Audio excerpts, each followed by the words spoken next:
Woohoo! What is up, everyone, and welcome to Modern Day Debate. We are a neutral platform, a non-partisan, welcome everything from all walks of life for good dialogue. If you're looking for even more fantastic debates, please don't forget to like or subscribe, including tonight's debate on Flat Earth, Glober versus Flat Earther, with our interlocutors, Fight the Flat Earth and Iron Horse, here to help us find some answers. And if you enjoy what any of them have to say tonight, all of our guest links will be in the description below. With that, we are going to hand it over to Iron Horse for their 10-minute opening statement on the globe. Well, g'day. As you know, I just stepped in as a last-minute substitute, so obviously I've had nothing to prepare and had no idea what the format of today's debate was going to be, apart from being a flat Earth. So apparently I've got 10 minutes to talk about the globe. I probably won't even need close to that many. Basically, I grew up like everybody else, believing in the globe fully. My whole spiritual being depended upon living on this special blue marble earth and feeling my unique place in the universe, in the cosmos, watching the moon go around us as we go around the sun. I grew up believing all that. And it took a long time before I really started to question whether we lived on a globe or not. And it's only once you really start to understand every aspect of what the globe believer believes that you can start to appreciate how insane it actually is, like absolutely insane. Like, first of all, when you look for curvature, it doesn't exist. You have to believe in something that's so far out of sight and out of mind. That's basically a faith belief. It's something that's so far away that it's over there. Like, you never picture it, you never see it, but you just imagine it. So it's just a huge thought experiment all around. And then you have to imagine that it's spinning on its axis. Now, that seems to make sense because the sun seems to rise and it seems to set. But a thorough investigation of just that alone really debunks itself, because we see the sun for approximately 50% of every day. And if you think about it, we say it sets beneath the horizon. It rises from below the horizon, yet your horizon, at the best of times, it might only be a few hundred meters away. It might be a few miles. If you go to a really high spot, at the very most, you might see 20 or 30 miles into the distance in a good location on a clear day. Now, you compare that to the size of the Earth.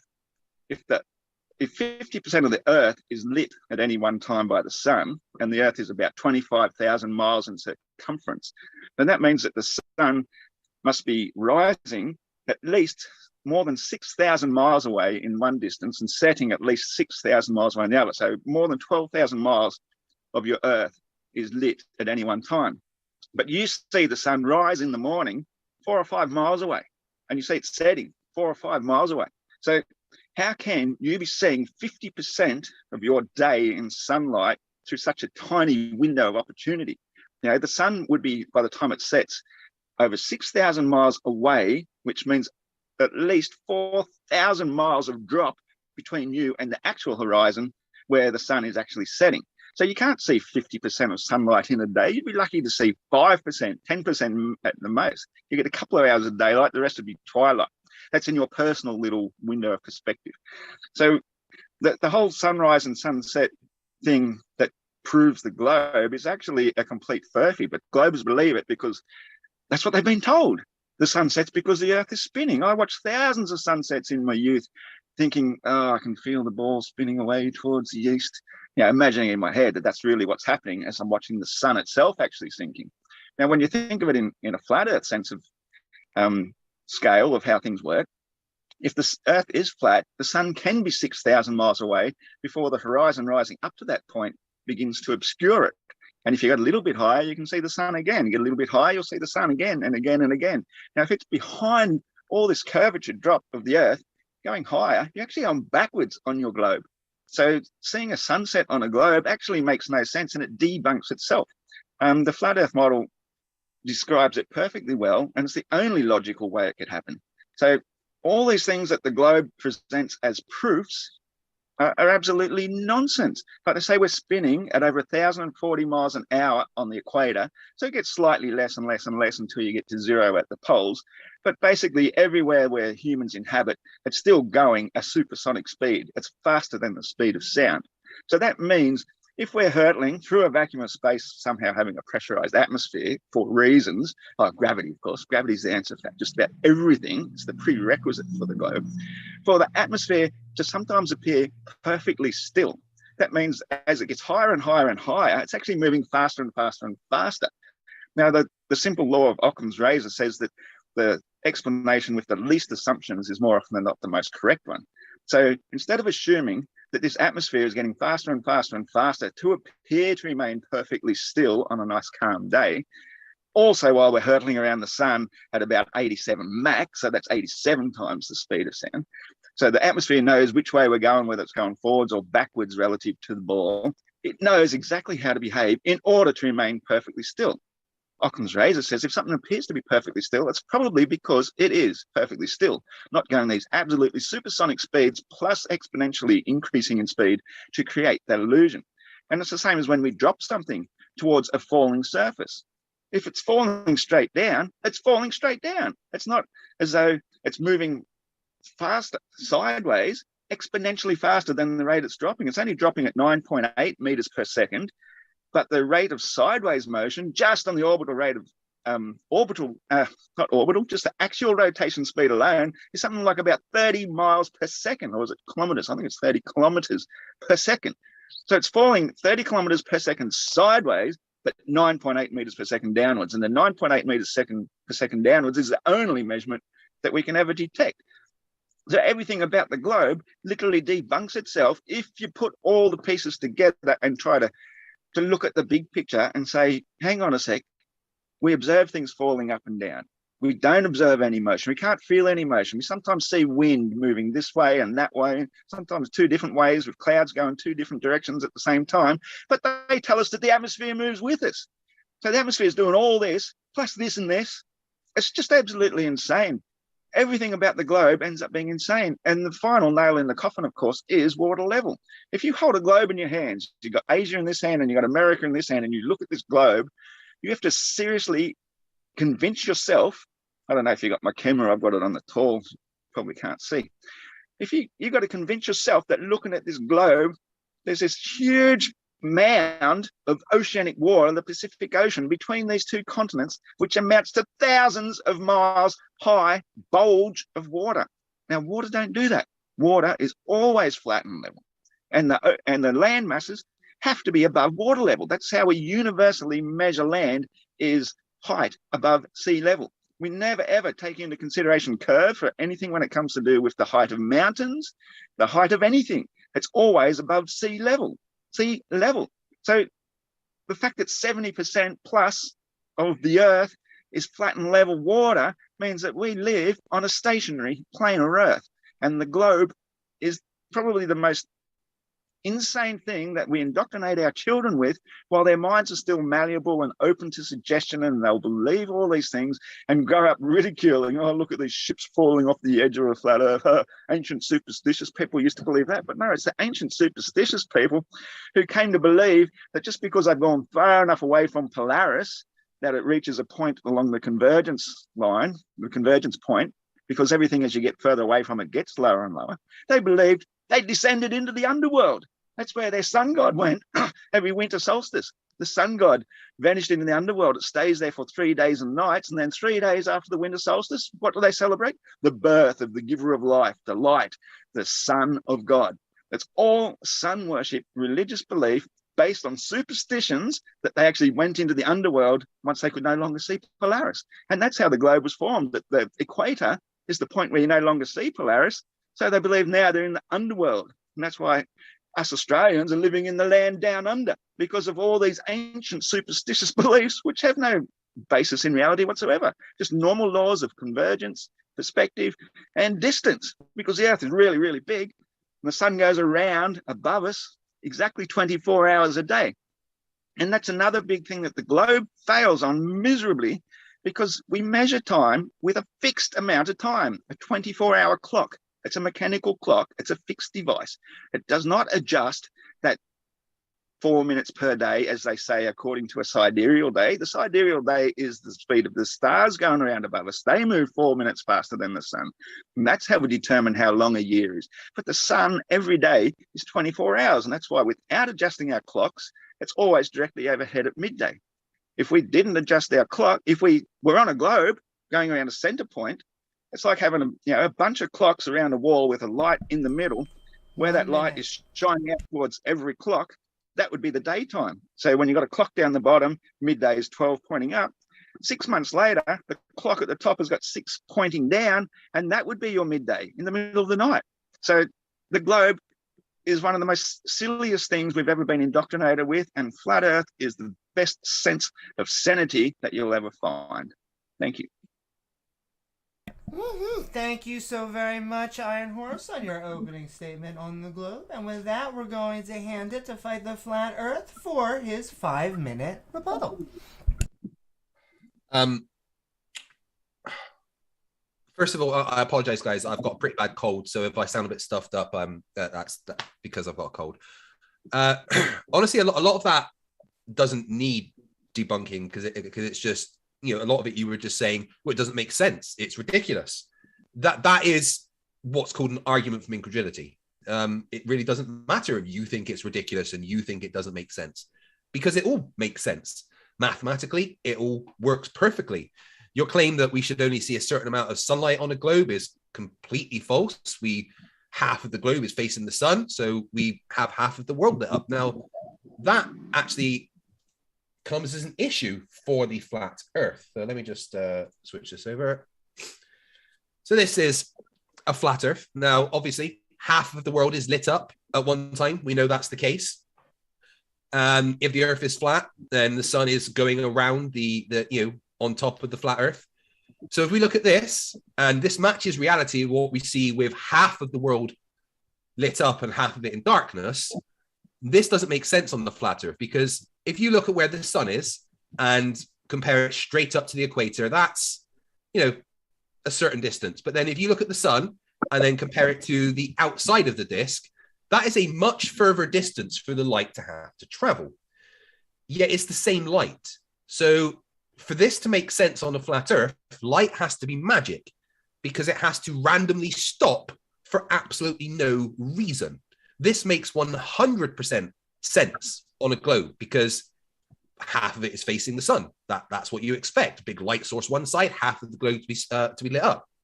But if we're looking at the flat Earth and how we know day and night is split across the world, it makes no sense.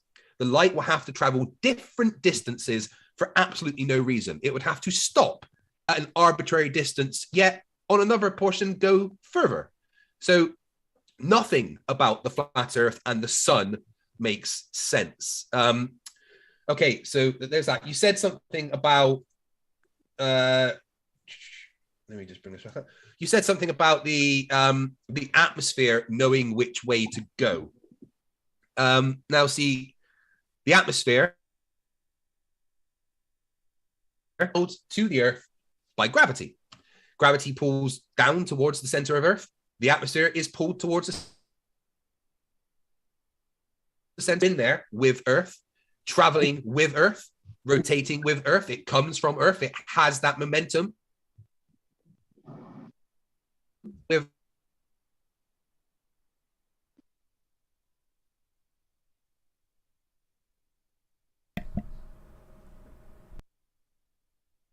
you guys hear me? Yes, we can. Sorry, it seemed to have cut out there. I don't know why. Sorry, give me one sec. Yeah, so the atmosphere is held to the Earth by gravity. Billions of years of friction, pulling it round. It's all part of the same reference frame. It is part of the Earth. It moves with it because there's nothing to stop it moving with it. So your entire argument against the globe there seemed to be an argument from incredulity, basically saying it doesn't make sense to me. That seems ridiculous to me. I don't want to believe it because it sounds impossible.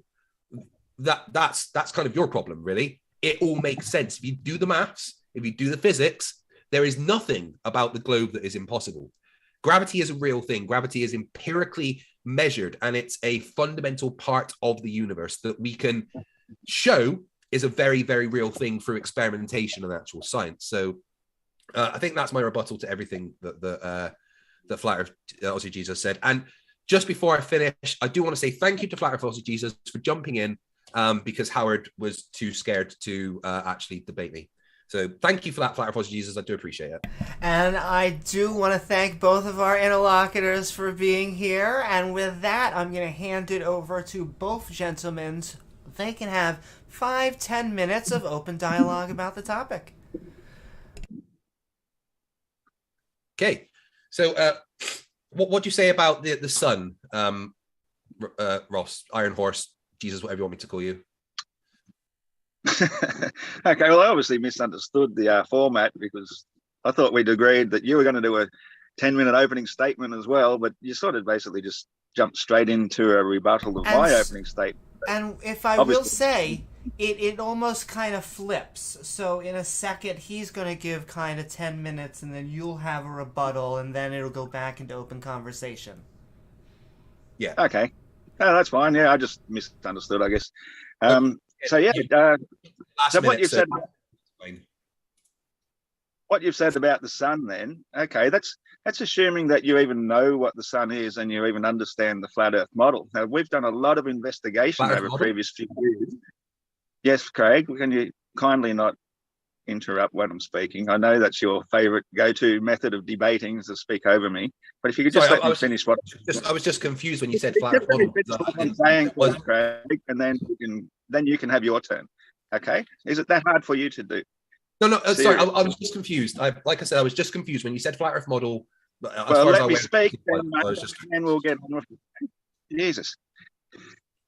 So yes, according to our flat Earth model, we have what we call a firmament, and whether or not it's dome-shaped, we're unsure of. But basically, what we've got is a pressure gradient above the Earth. Now, if you understand water pressure, water at 1 atmosphere of pressure is a liquid. You put it into a vacuum chamber, it will begin to boil, so it returns back to its gaseous state. So basically, the whole Earth itself is a pressure system. And what I think, this is my opinion only, what I think is that these gases get higher and higher, and lighter gases get up there. It gets colder and colder and colder until the point we have a frozen layer, like ice atop a frozen lake, but it's not frozen water. It's probably a frozen hydrogen, and it is cushioned upon our atmosphere. And this is what gives us an atmospheric pressure. So when we look through this layer, it's like looking through a lens. And it's the lens where we look in a direct line of sight from our position up through this lens, which is only about, in my opinion, 60 to 70 miles high. Not very high at all. A 60 to 70 mile distance on the surface is something you can travel in an hour or two, hour and a half, whatever. It's not that high up, but according to height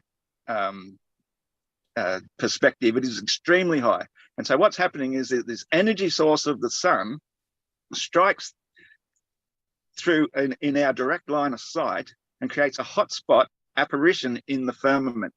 Now, it doesn't matter where you are. If you travel then 500 miles and you do it really fast, that sun is going to move with you.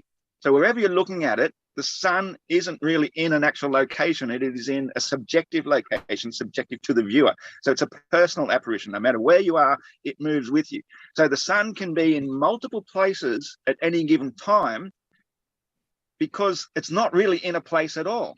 It's way above, like it could be 3,000 miles high above the firmament for all we know, which is why it can cover such a broad area, but still appear to be in a singular spot. So if you're doing a triangulation from a single spot and somebody's 1,000 miles away doing their triangulation at a single spot, you're looking at something that's kind of like, a trapezoid or a rhombus or something. You're not seeing the sun in the same spot at all. It's a completely different part of the firmament.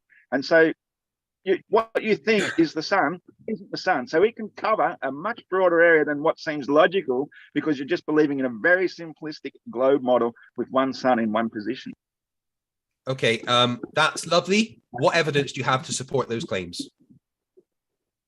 Well, the evidence that speaks for itself. We've done enough studies to show that this is show more me than the likely. evidence. Show me the evidence that there's an actual firmament. Show me the evidence that there's an ice layer up there. Show me the evidence that the sun can be in multiple places at one time. Don't just say it. Show me the evidence of your claim.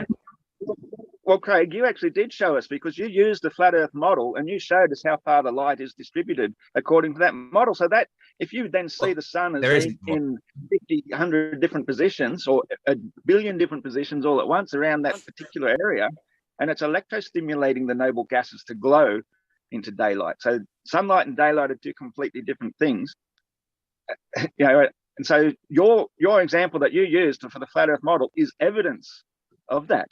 No, that's just a picture. It's not even a model. It's a map that doesn't make sense. Ross, me showing a picture illustrating how the sun doesn't make sense on the flat Earth is not evidence of your claims. You made the claim that there's a firmament. That's a positive claim. You made the positive claim that there is a layer of ice above us that's causing the gradient. That was a positive claim by you. Positive claims require evidence. Do you have evidence to back up your claims, or are you just saying things? Well, obviously, I can't screen share at the moment, but there's a lot of evidence. If you look at all this high altitude balloon footage, you notice several things that happen as you get higher and higher. Once you're above about 100,000 feet, these things become very apparent. Is that the Earth is still completely flat. There's a layer of blue fluorescing gases, which is only about 12 to 14 miles high. And the only thing that is visible is the very bright sun, which looks like this huge glaring thing, which is the traditional explanation for it, having this huge crown of thorns, because that's what this sun god has. Yeah, like that's lovely if you use a bit of a fisheye lens. It shows a little bit of curvature. So this isn't the fisheye lens. This is an image from a weather balloon at 36,000 meters. Yeah, done by a glober, and we see the camera angle. It doesn't matter who it's, Ross. It doesn't matter who it's done by. This is what evidence of what you just said not being true. This is a high altitude balloon footage, right? And not only does it show the curve of the Earth very, very well. I changed the colors here slightly so that you could see. Not only does it show the curve of the Earth, but it shows the curve of the atmosphere above the Earth. More importantly, what you see here is an overlay of the prediction of what we should see. Science requires us to make predictions and test those predictions. The prediction of Earth's curve at 36,000 meters is what we see there, and it matches it perfectly, right? So this isn't a fisheye lens. This is a non-fisheye lens, specifically a non-fisheye lens, showing you at 36,000 meters rather, that the Earth is not flat, that it has a actual curve to it. And not only is the Earth curved, the atmosphere is curved above it. So you're completely wrong when you say the high altitude balloon footage shows the Earth to be flat. It does not. Okay, well, you've cherry-picked a glober's version of it, and I have watched this through, and you can see that when the camera tilts further upwards, the Earth goes concave. So you've cherry-picked one particular image of it that suits your agenda, but you've ignored every other. Not once. It goes not once. It's a wide-angle lens. It's not fisheye. I'll grant you that. No. It's not a wide-angle lens. This is a non-fisheye rectilinear lens. All right. No amount of lying is going to change this. Nowhere in the video does this camera ever show the Earth as convex. It always shows it as concave, even when it goes above or below the lines. Now, this what Mr. Sensible did was he had 3 cameras. All right, 3 cameras. There were 2 that were fisheye, and there was one that wasn't fisheye. The one at the front is the non-fisheye, and you got these 2 lines of string showing you that everything in front of that is straight. The one looking straight up, so if you look at the top here, we've got one looking straight up at the balloon, and then we have a wide-angle camera. But the main camera with these 2 strings on is not wide-angle. It is not fisheye. It is a non-fisheye lens. And at no point in that non-fisheye lens does it ever show the Earth as being anything other than convex.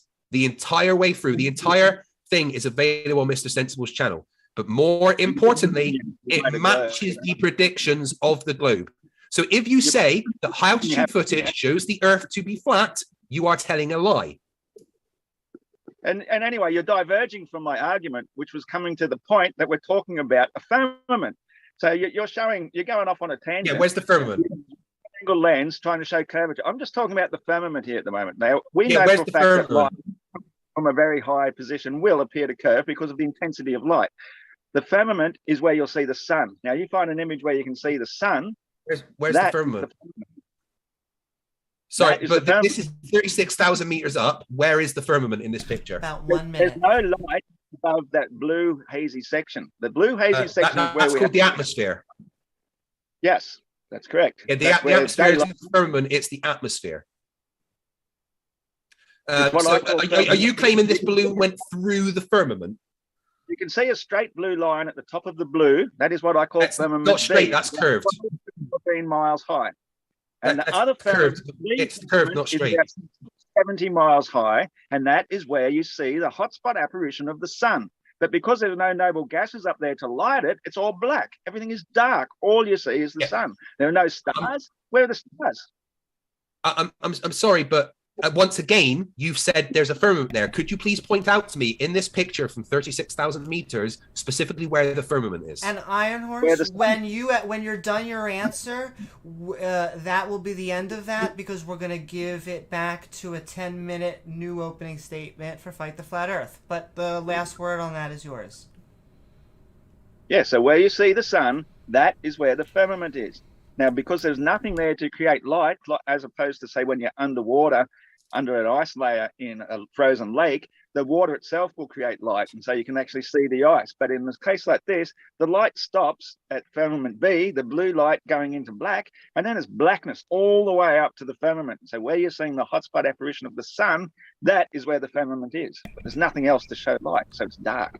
And all right, thank you, Iron Horse. And now, Fight the Flat Earth. I'm going to reset the clock. You have 10 minutes for your opening statement about the globe. Thank you very much. So the claim that curvature is, you can't see it, is just false. It's just completely a lie that flat earthers tell. I am literally showing the curve of the earth right now, matching the predictions of what you should see if you send a balloon up 36,000 meters. But you don't have to send a balloon up to 36,000 meters, all right? You can just do it from ground level. I was going to show this to Howie because this really, really annoys him because he did a $10,000 euro challenge to show curvature at sea level. And that's exactly what this person did. So here's proof of curve every flat earther is going to have to admit. On the 5th of June, 2018, they went and took pictures from the pier at Gandia, point A, towards the cliffs at Denia, point B, known as Cap de Sant Antonio. The distance is somewhere between 34.5 and 36 kilometers. So that's where they took the images, okay?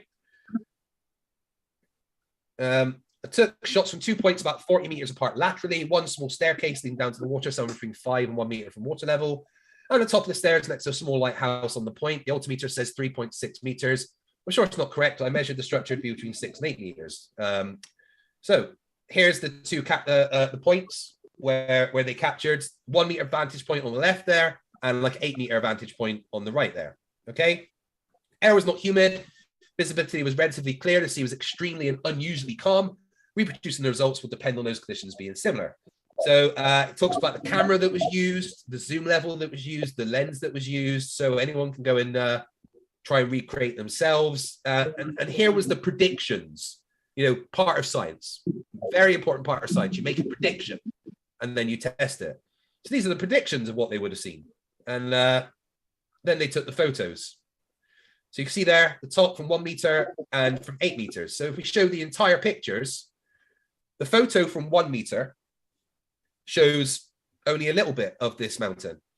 But the photo from 8 meters shows considerably more, matching the predictions of the globe that when you raise your height, you will be able to see further. That doesn't make sense if the earth is flat. There's no reason why raising your height would allow you to see further. Angles don't work like that. So this is evidence from sea level that there's quite clearly curvature. Here's the pictures overlaid. Note the rock face indent visible only at 8 meters when you go high. And this is empirical evidence that anyone can go and reproduce. So there's evidence from sea level. There's evidence from 36,000 meters up that we can quite easily see the curve of the Earth. I also like to point out the website by Jesse Kwazowski. You can find him on Twitter, who used surveying instruments to actually measure the curve of the Earth over several different places, including a lake of 1.38 meters. But I mean, this is empirical evidence. This is matching the predictions of what we're supposed to see, showing that the Earth actually has a curve to it. But there's other ways that we can tell that the Earth has a curve. And one of my favorite ways of telling that the Earth is actually a sphere is also an excellent evidence that the Earth rotates. And that's Foucault's pendulum. Foucault's pendulum does a very, very specific thing, right? If you were at the North or the South Pole, the pendulum would precess 15 degrees per hour. Any middle latitude, it will change until you get to the equator, where it will not precess at all. Here's evidence of it at the South Pole, where they got it to precess exactly the amount that they thought it would, just over 24 hours. And then I also present lots of evidence all the time from a channel called The Gentleman Physicist, showing a homemade Foucault's pendulum, doing what you would expect it to do, matching the predictions of Earth. Now, how does this prove that the Earth is a globe? It's very simple, right? The amount that the pendulum will drift will correspond to your latitude on Earth. If you're at the North Pole or the South Pole, directly there, it's about 24 hours. As you go further away from the poles towards the equator, the amount of precession actually changes. And this is because of the Earth having, at the equator, you've got that 1,000 miles an hour tangential speed, which reduces the further north or south you go. And when you do the maths and you use Foucault's sine law, you can actually, based on the Earth being a sphere, calculate how much the pendulum will precess based on your latitude on Earth. This makes sense if the Earth is a globe. It's what we expect if the Earth is a globe and it's rotating. This is science. Science, you make a prediction and you test it. Whenever you test the Foucault's pendulum, and both the ones I show here are ones without any electromagnetic interference to push them, no magnets or anything. The two examples that I'm showing here are both just, they swung for as long as they could and then they did the maths. And it matches the prediction of the globe. The problem is for flat Earth that there's no explanation at all as to why a pendulum's drift would match the latitude that you are on Earth. The only way that that makes sense is if the Earth is a rotating globe imparting Coriolis forces onto the swinging pendulum. There's so many examples of this throughout museums all over the world. It's done by children at school. I've got countless examples of Foucault's pendulum doing exactly what we expect it to do. And the reason it does it is because the Earth is a globe and it's rotating. No assumptions, no making stuff up. Actually, what we physically expect to happen, and then you test it, and it does happen. And unless Flat Earth can give a reason why we are able to calculate our latitude on Earth with nothing but the swinging pendulum and the amount it drifts, then the Earth can't be flat. This has to have an explanation. It has to have an explanation. And there's an explanation on the globe. Explanation on the globe is that we're rotating. You have different tangential speeds. The amount of Coriolis forces imparted onto the pendulum will change based on where you are. That's why you get a different drift that corresponds to your latitude. But flat Earth has no explanation for this. And that is why the pendulum and the amount it drifts absolutely kills the flat Earth dead, but easily shows that the Earth is a globe, matching predictions, doing science, done. And that's all.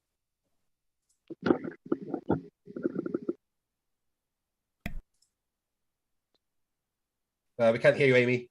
Oh, there we go. Sometimes you have to do a double tap. With that, Iron Horse, it's over to you for your 5-minute rebuttal. All right. Well, I'll start with using pendulums. I mean, that's going to be the most pseudoscientific thing I've ever heard. We've always known that it's the conjurer in the doing parlor tricks who uses a pendulum to determine things. Now, I'll grant you there are some genuine uses for a pendulum. I know one guy who mentions the amount of bovies his orgonite uses creates, how fast it speeds. It's got nothing to do with any speed of the Earth. Now, you said it has zero precession on the equator. Now, this basically debunks your globe just on its own, because the equator is on this 23.4 degree tilt, or which just so happens to be 66.6 from 90 degree vertical, vertical, yes.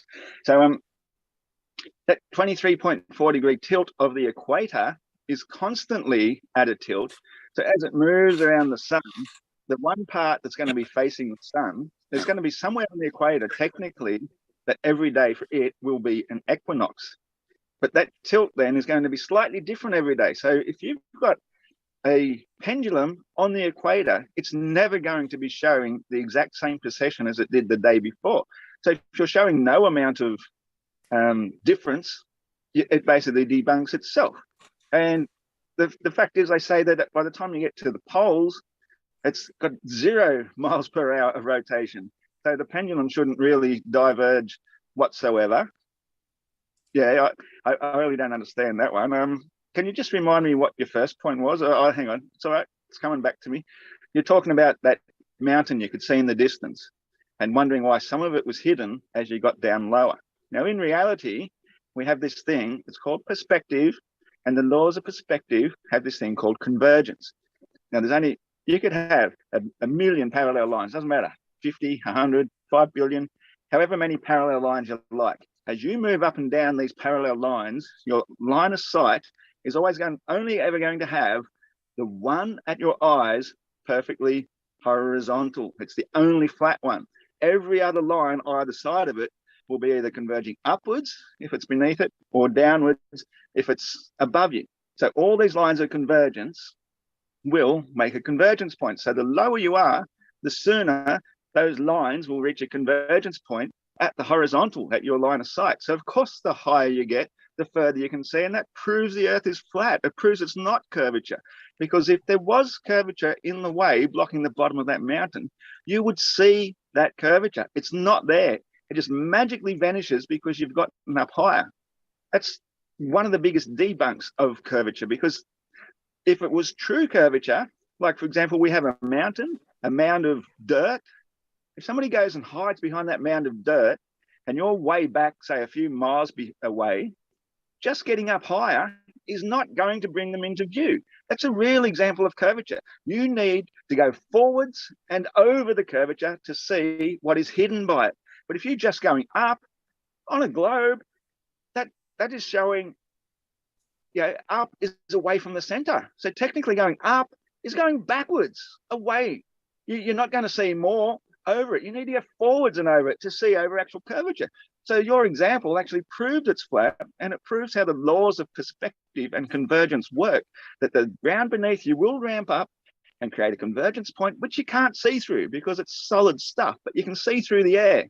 So anything that's higher than that point, you will see. And the higher you get, the further you will see. It is really straightforward. And that's where basically the whole idiotic concept of living on a globe began. It was by not understanding the laws of convergence and thinking that the sun is actually going beneath the horizon. It hasn't. It's never gone beneath the horizon. It's always parallel, same height above that it's always been, and it stays that height. It's just that it gets converged by your local position according to laws of perspective, stuff that is really simple to understand if you spend a little bit of time to try and comprehend it and stop looking for confirmation bias to confirm something that is as ridiculous as living on a spinning space ball. And all right, thank you, Iron Horse, for your rebuttal. And I'm going to hand it right back over to both of you guys for 5 to 10 minutes more of open dialogue. So what's the law of perspective? Can you describe that mathematically for me? No, I can't. There's nothing mathematical about it. It's to do with viewing. Perspective is specifically mathematical. No, it's absolutely not mathematical, because your viewing height. The formula for perspective would disagree with you, of course. Well, but you can't reduce everything to a formula, Craig. Sometimes you can see better than you can on another day. Sometimes you do have this thing called refraction. Sometimes you do have atmospheric obscurity. You always have refraction. You can't always apply a mathematical formula to reality when convergence still brings everything horizontal to the eye of the viewer. Simple as that. The higher you get, the further that convergence line goes into the distance, you'll see further, but it will still always be horizontal to the eye. So there's nothing about perspective that says that you would be able to see further the higher you go if the Earth was flat. Nothing about perspective at all says that. That's perspective bullshit. is alpha equals 2 times the arctangent of 2r, where alpha is the angular size of the object, g is the distance, g is the actual size of the object, and r is the distance to the object. There's a mathematical formula for perspective. You can actually calculate how big things are supposed to be based on how far away you are. And nothing that you described matches reality. There is absolutely no reason at all on a flat plane, a difference of 1 to 8 meters should be able to see so much more of a mountain in the distance.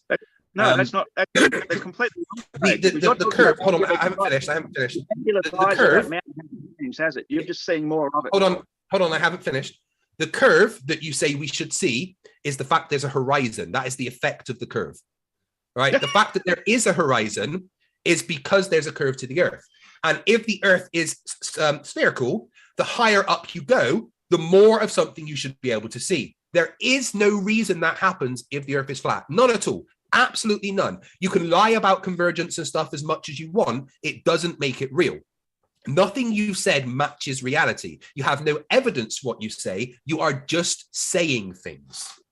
All the evidence matches the flat Earth model, because getting up higher across a flat surface definitely increases the angular resolution of things. But on a globe, it wouldn't, because as I described with, say, a mound of dirt, it's real curvature. If something's hidden by it, you have to go forwards and over it to see beyond it, not backwards and away from it to see further. So you've actually proved the flat Earth. You just prove your ignorance of how perspective actually works, because convergence is a very real thing. You can see it with any old brick wall. You aren't describing convergence, so you're just making stuff up. You move your head up and down, you will see the lines of convergence changing as you change. The one at eye level is always going to remain level. That's your horizon, horizontal. It's always going to be that way. So the horizontal doesn't mean horizon. It can only work on a flat Earth, and it can't work on a globe. Again, no, it can only work on a globe. There is no reason on a flat Earth for you to be able to see more the higher you get. That's not how perspective or convergence work at all. Yes, it makes sense on a globe. It makes sense on a globe. You saying it doesn't is just you saying things. You have no evidence for that. You are just saying things. The fact that if you go higher on something that's spherical, you can see more. That is how geometry works. You just saying things and saying you have evidence isn't presenting evidence. Show some evidence, give me some citations, back up your claims. Otherwise, Ross, you are just saying things, and these things are irrelevant. The fact, and you didn't even address the fact that we can literally see the curve of the Earth that we expect to see at 36,000 meters. You know, it's the curve of the Earth. See right behind you? See how there's a corner sitting above your pointy little head there? See how the lines of the ceiling are converging downwards towards that point? That's what convergence does. You know that the ceiling is parallel to the floor. Match with what you said. The floor beneath you is converging upwards. So you're denying reality, which you can see in your how convergence works. You are denying reality. Convergence doesn't change the amount you can see if the Earth is flat and you go higher. Nothing about convergence says that, unless you can provide evidence of some kind that on a flat Earth, going higher means you can see further. You are just lying, because that's what flat Earth is. It's just lies, really, isn't it? All flat Earthers do is they just lie. And right now, you are just telling lies. Okay, just keep speaking if it makes you feel better. Everything beneath you is ramping up, and it reaches that convergence point. So if you get higher, you will see further across it, because you showed that image of somebody looking down from up the higher point, but that's not how we look. We're always looking out, and the ground isn't staying flat beneath us like you'd expect. Otherwise, you'd see it getting drastically lower as you got higher. It always ramps up to eye level, no matter how high you go. Even those global images you showed, the Mage. That's actually incorrect. If you're looking at the horizon, you're looking down. Rising up to eye level. If you're looking at the horizon, you're looking down. No, you're not. It ramps up. Yes, you are. No, you're literally looking down when you look at the horizon. So how come the floor beneath you seems to be ramping upwards? If it ramped far enough to about 3 miles, it would reach a convergence point. That's how convergence works. It all converges. Looking like it's coming up doesn't mean it's actually coming up. You realize that? Of course not. That corner, right? It's not actually sloping down. It's not actually sloping down, Ross. It just looks like it is. And no matter how far away, no matter how far away I went from that corner would not change the amount of that corner that I could see if the Earth is flat, ever. What you are saying is so illogical, has no basis in reality, and is simply misunderstanding shapes, which I'm very surprised at for a gentleman of your age. All I'm saying is, if you kept extending those lines from where you are, they will reach a convergence point somewhere in the distance. And that's usually about 3 miles away from a 6-foot height. That's how convergence works. And then if you got higher, well, if you got double the height, you'll see double the distance. It's a massive amount of distance. There's no reason for that on a flat Earth at all. Absolutely. It's the only reason. It's because the Earth is flat. No, there's literally no reason for that on a flat Earth at all. None at all. If that horizon was a curvature point and caused by curvature, you would never be able to get high enough because you're going backwards away from it to be able to see over it. You would never see further. More arguments of incongruity. Only words on flat Earth. More arguments of incongruity there. Just literally making stuff up. So this is very simple, all right? Let's say we've got this block, right? This line at the bottom is the flat Earth. And we've got 2 heights here. We've got 1 height and we've got 2 heights. Yeah. Going higher does not allow you to see more of this at all, ever. This is reality, all right? No, this is what, if the Earth was flat, this is how it would work. There is no amount of going higher ever that would allow you to see more of this. The higher you get, if the Earth is flat, you're still going to see the same amount. That's never, ever going to change. But what if the Earth is curved? What if the Earth is curved, right? What about that? What happens then? Well, let's have a look, shall we? Yeah. We've got the Earth curved, right? And we've got our mountain there, okay? And now let's have 1 height there. So from this height, we can see this amount, all right, up here. But if we go higher, say if we're at this height up here, oh, look, all of a sudden, we can see more. You see, going up when the Earth is curved allows you to see more of the mountain. The further down you are, the curve gets in the way and you can see less of it. But the higher up you are, if the Earth is curved, you can see the entire thing. It's very simple. This is why that picture I showed you, this is why that picture I showed you shows that the Earth is curved. Because the higher up you go, the more of the bottom you can see. All right. Let me just zoom in there so you can. Usually underestimating the amount of curvature that the Earth would have. So, it's only 8 inches per mile. If you're here, if you're this high, right, you can only see to this point, right? You can't see the bottom bit here. But if you go up higher, you're able to see the bottom bit because you can see over the curve. This is exactly what I just showed you in that image, right? Exactly what I just showed you, 100%. The higher up you go, the more you can see. You can see further over the curve, matching the predictions. That is science, undeniable. So you're just ignoring reality absolutely with your own diagrams, because you can see here how the water is ramping up towards both of those images. So it's in the center. So it's not curvature at all. You're showing that by getting higher, because you know the curvature formula. It's only about 8 inches in 1 mile, and that's not the curvature formula. That's 7 inches. Past that.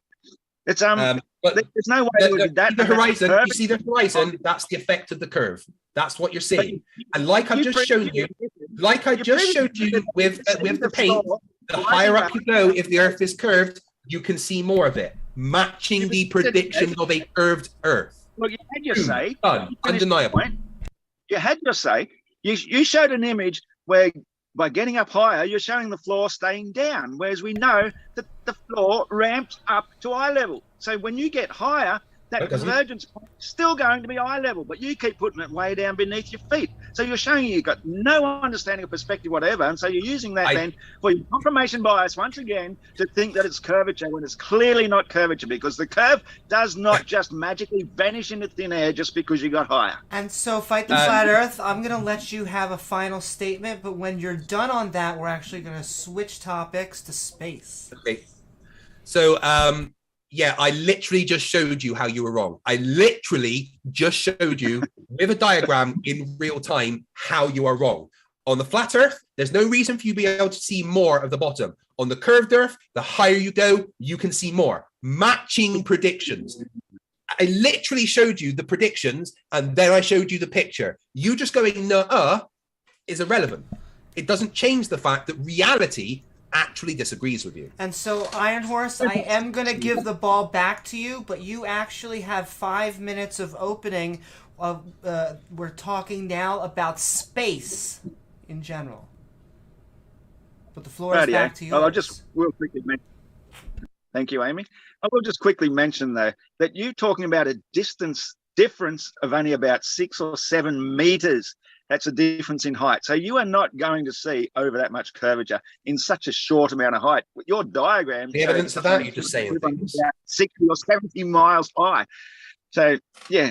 So yeah, space. We've moved on now. So that's right, Craig. I just thought I'd make my final point, and you know the floor's mine. Well, so you already had your final point. See if it's possible, you know, miracles do happen. So we got. You think that space is real? Well, okay. We all grew up watching Buck Rogers and Star Trek and all these other space fantasies. You know, we all believed it because it's the sort of thing we were indoctrinated with. It's all a great Hollywood fantasy, just as the Chili Peppers saying, you know, space may be the final frontier, but it's made in a Hollywood basement. All of it is made in a Hollywood basement. NASA have multiple videos of people on record confirming we cannot go beyond low Earth orbit. They invented the Van Allen radiation belts back in the day to say that it's too dangerous to pass through, even though they still pretended they went through it while they faked the moon landings, because you can't go to the moon either. We can only go to a maximum of about 120 to 130,000 feet, and it's only above that Kármán line, which I described before, firmament B, at about 12 to 14 miles high, where Earth goes black, or the sky goes black, because all the light exists in the noble gases fluorescing beneath us. That's where they think they've gone beyond the edge of space, but they cannot go beyond any higher. We've seen a go-fast rocket get to about 70 miles, I believe it was, maybe 72. Maybe it was only 62, I forget. But whatever it is, we hear that going up, then clunk, and then stops, and then it falls back down. So we've seen zero evidence of anything ever actually entering open space or outer space. All we've got is CGI paintings, so much fake crappery that NASA has given us, and they're pretty much the leading experts in space stuff that we've shown us, saying we've sent out probes, and you know, I'm sure you've got plenty of probes that have been to Uranus. There's no evidence of anything ever being to outer space. We'll never get there. We've got plenty of people quoting we've got this highest, hardest glass ceiling. Now, some people think that's just a metaphor talking about something else, but it's actually the truth. We've seen plenty of evidence of, even the Simpsons show stuff, and they're great at their predictive programming. They show that dream of Homer where he hits a home run and it smashed the ceiling and the sky comes flooding down. You know, it's like, it's meant to be humor, but it's actually giving us hidden truths. This sort of stuff is going on all around us. There's no outer space. Everything is inner space. You can't even see stars above the firmament B. They don't exist. We require these noble gases for light to visibly exist. So once we see everything up through that. That's why the stars appear to sparkle and the sun appears to be a solid ball of light. But once you go above that, there are no stars, and the sun becomes something completely different from how it normally looks. I think people that grow up being fed childhood fantasies, it's filling a dream. Now, how often have we heard promises by NASA? We're going to send more men to the moon. We're going to go to Mars. We're going to do all this stuff. And here it is, we have to put it off for another 10 years, another 5 years. And they keep putting it off and putting off. They're just selling the dream. And all these globers keep saying, oh, yeah, well, let's send him up in a rocket and then we'll see him prove that it's not a globe. Then will he show, and they'll say, oh, no, it's just all CGI through a window or something. You've got so many excuses as to why we cannot go to space, but we know we can't go to space because you can't go to space because there is no space. The only space that exists is that black part up to about 70 miles high above the firmament V. And if there's more land, outer space is beyond Antarctica, and that's forbidden to go to. So who will know? But there's no such thing as outer space.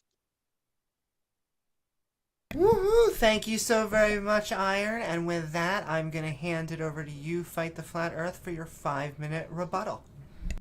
Oh, so I'm showing a rocket now that is, it shows the entire launch from, launch to being in space. Look at it now being in space. Well, yeah, that's not real.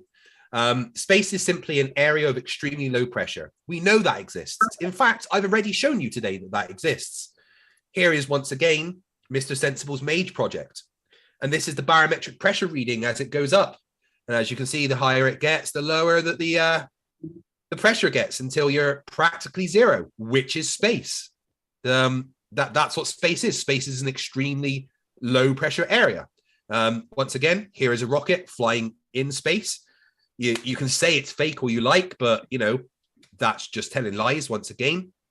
We didn't currently have the technology to go beyond low Earth orbit, except we do now. It's called Artemis. There's several projects in place that will be taking us back to the moon and going to Mars. You can deny it all you like, but you can't keep denying it when it's actually going to happen. Again, I am showing you right now a rocket in space. It debunks everything that you just said.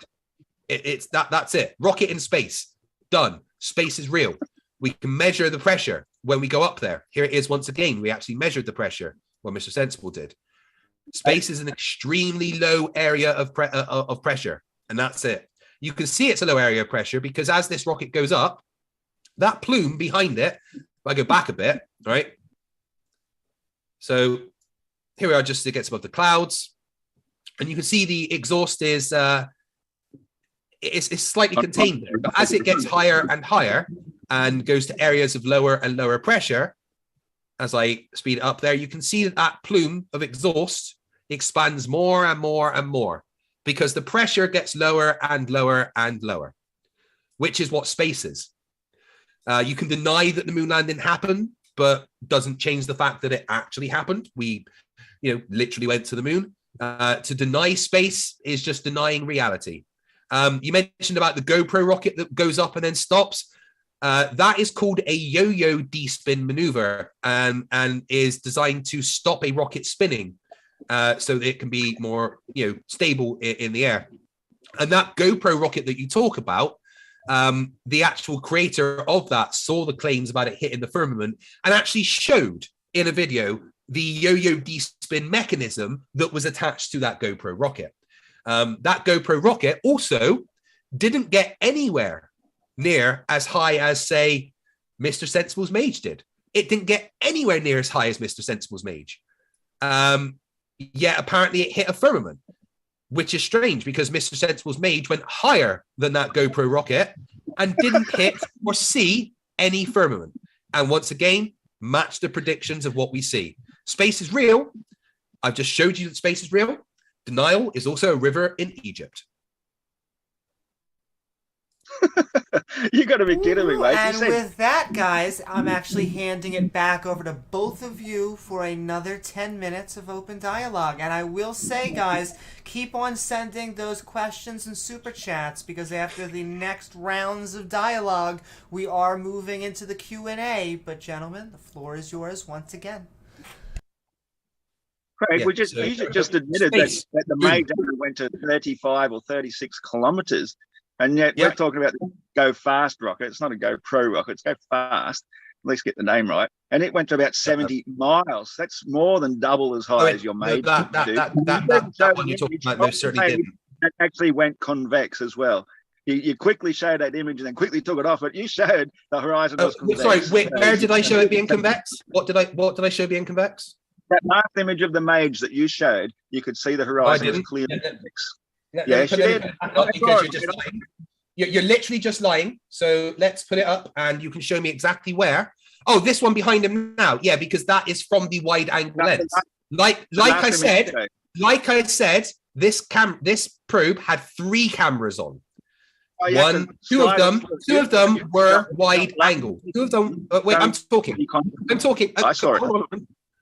right? No, you're lying. You're not lying. Excuse me, I'm talking. If you could shush, no, thank lying. you. Excuse me, I'm talking. If you could shush, thank you. No, right. So if you want to keep interrupting me, you're just showing that you have no argument. That's fine. All right. So this has 3 cameras, 2 that are wide angle and 1 that isn't. This one that isn't never, ever, ever shows it being concave. And this bit at the end, as you can see, where it shows it being concave, is not that camera because you don't see the strings on it. This is from the what's behind him now is from the wide angle camera. That one at the top right. That's what he's showing you right now. The camera with the strings in never, ever, ever, ever, ever, ever, ever shows it being concave. That is just a lie. Please don't lie. Convenient. I've never seen strings before. Where are the strings? Where are the strings? I've shown them several times. There they are in front of the camera. Yeah, but you can't see them at that resolution. You see straight through them like they're not existent. Really? Then explain to me what these strings are. What strings? The strings across the middle of the freaking screen. See the orange and the black strings? They are the strings.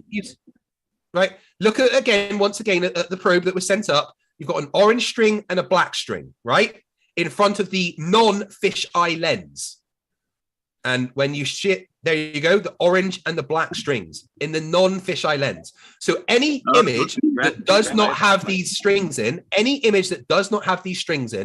is not from the non-fisheye lens. So when you said that it's concave, oh, I've got you, ha ha, because it's behind him. No, that was from the wide angle camera. But the non-wide angle, the non-fisheye, never ever shows anything apart from the Earth being convex. Yeah, so please don't lie to me. Sorry? It was there. Convex. Yeah, again, that isn't... And once again, that behind him is the wide angle camera, not the non-fisheye camera. What aren't you getting about this? Unless you see the strings, it's not the non-fisheye. It still doesn't prove space, and it still shows that you were a liar or just absolutely wrong about saying that. Oh, wait. In what way am I a liar? What way am I a liar, Ross? Tell me exactly how I'm lying. The Go Fast rocket went more than double that height. That's how you're lying. The Go Fast hit about 7. The yo-yo D-spin maneuver. What about it being called a yo-yo D-spin maneuver? Am I lying about that? Sorry, I was still speaking, so I didn't hear you as you were talking over me. So what about the yo-yo D-spin maneuver? Am I lying about that? Probably, because the whole thing was bloody spinning like a top the whole way up. Why would it all of a sudden just deploy this yo-yo spin when we hear it make a distinct thunk and stop? That's not a yo-yo spin. If it thunked into something, it would explode. Right. So I would explode. So let me get the video up. Have a look. Right. So yo-yo D-spin maneuvers are something that are used to stabilize rockets. So let me get the video from the person that made that.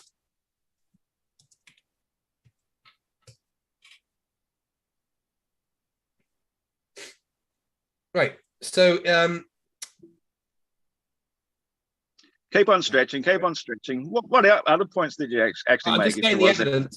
Space exists. You know, you're talking about space, outer space. Yeah.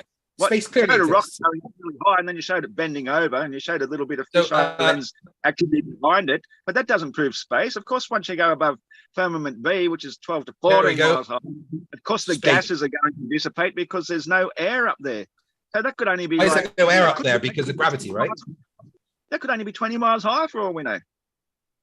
That's not outer space. Making stuff up, right? Anyway, so here is the guy that the blue speck to assume you're in outer space. We never see that. We only see that in paintings and cartoons. You've never seen. You say they're paintings, but you've got no evidence of that. Anyway, the yo-yo D-spin. This is the person that made that rocket, and he's actually showing the yo-yo D-spin mechanism. So that's cool, but it doesn't see how it works. We're talking about space, not about. No, we're talking about the yo-yo D-spin maneuver right now. So as you can see, it's going fast, but as soon as they release those counterweights, it stops the spinning. That is a yo-yo D-spin maneuver, and was exactly what was on the Go Fast rocket. If it was to hit a firmament and just stop, the rocket would explode. Why would it explode? Because something traveling several hundred miles an hour slamming into a firmament would not just be there perfectly intact. It would explode. Maybe it slowed down that much by that stage because they had nothing to push off because there's no atmosphere up there. That's not how rockets work. It will stop anyway. It deployed its yo-yo thing and it firmament, and it just went clunk. That's all it made. It didn't make a huge sound. It was just a little clunk. Yeah, and if it hit the firmament in any way, it would have exploded. But also, that's not how rockets work. So, okay, but you still haven't proven out of space by showing a low Earth orbit. There you go. There's space. You showed a low Earth orbit rocket. That's all you've shown. It's space right now. Is low Earth orbit space? Yes or no? No, it's not. Well, you're wrong. Low Earth orbit is most definitely space. It's not. It's just gone above 12 or 14 miles of height. It's gone above. Yeah, that's space. Low Earth orbit is space. You can say it's not space, but once again, you would be telling a lie. Well, okay, I will say it is space because there's nothing there. Oh, there we go. Wait, hold on one sec. Did you just say it is space? Did you just say it is space? Yes, but I did not. Well, then you just admitted that space is real. End of discussion. It's inner space, mate. It's inner space, and we all agree that. No, that was the movie from the 80s. Talk about going inside. It's a movie, but you don't have to get sidetracked on your Hollywood fantasies, as I know you Globers love to do. We're talking about reality here. There's no such thing as reality. Outer space, real. Space. Outer space. If that rocket was high enough, do you want to explain geosynchronous orbit for me then? Upside down, it should show a ship going sideways on the side of the planet. We've never seen anything like that. Nice straw man. Nice straw man. Because that's not what we should be doing. That's exactly what we need to be doing. If we're going to prove the Earth is a globe, you need some solid evidence because the flat Earth has been debunked. Yeah, like we've been to space. That's a really good solid evidence, yes. The globe is dead. We've never been to outer space. There's no such thing. Earth is the physically. I'm literally showing you a video of something in outer space. At the bottom of the known universe, and there is no such thing as outer space. I'm literally showing you a video of us in outer space. You didn't. You showed. I'm literally showing you it right now. Where? And you just agreed low Earth orbit is space. So here we go. Video of space. You're really stretching here, aren't you? You're really stretching. Well, by physically showing you space, I'm stretching. Brilliant. Look, so anyway, Ross, could you explain to me geosynchronous orbits, please? Could you explain to me how you receive satellite television from satellites that are 22,000 miles above the surface of the equator? See, there's space everywhere. The distance between two things is space. We're talking about outer space, Craig. Yeah, and I've just shown you an image of outer space. Do you want to see it again? Should we look at it again, Ross, just in case you're confused? Ask a question again, Craig, because I was busy overlooking you that time. Also, one more minute. Yeah, do you want to explain how geosynchronous orbits happen if space isn't real? Because that requires being 22,000 miles above the surface of the equator. Geosynchronous orbits. So you mean, in other words, staying stationary relative to the Earth? That's quite simple. If you're at 22,000 miles above the surface, yes. Above a stationary planar Earth, then you are geosynchronous. It's very easy. It's only possible on a stationary planar Earth. If the Earth is spinning 66,000 miles per hour going around the sun, and the sun is going 514,000 in miles an hour through space, then a geosynchronous satellite is ridiculous to think that it could keep up with all those. So another argument from incredulity. That's what, Ross. Every time you go, it's ridiculous. That is nothing more than an argument from incredulity. No, it's not. It's an argument. I don't care if you think it's ridiculous. Oh, hold on, Mike. I do not care. Hold on, I'm talking. I do not care. Ross, come on. Well, here, guys. Let me finish. Let Flat Earth or Fight the Flat Earth have let him make his last statement, and then Iron, you'll have your last statement, and then we're gonna switch it up and give 5 minutes back to Fight the Flat Earth for space itself. But both you guys. I really, really don't care about your arguments from incredulity. Every time you go, that's ridiculous, that's a fallacy that you're making. The fallacy of incredulity, all right? I do not care if you think it's ridiculous. It's real, whether you think it's ridiculous or not. And then Iron, you have your last statement, and then we're going to do our final round of back and forth. Right. Yeah. Well, it's quite obvious that Craig doesn't care about what is reality, because that's what we're talking about here. If you've got your heliocentric dialect, then each and every one of the speeds that you are claiming to be a fact has to be accounted for by every single satellite. Now, these satellites are said to be in free fall speed. So the Earth spinning is nothing compared to its orbital rate of motion, which is nearly 67,000 miles per hour. So if a satellite is going around the Earth, then it is sometimes ahead of the Earth and sometimes behind the Earth.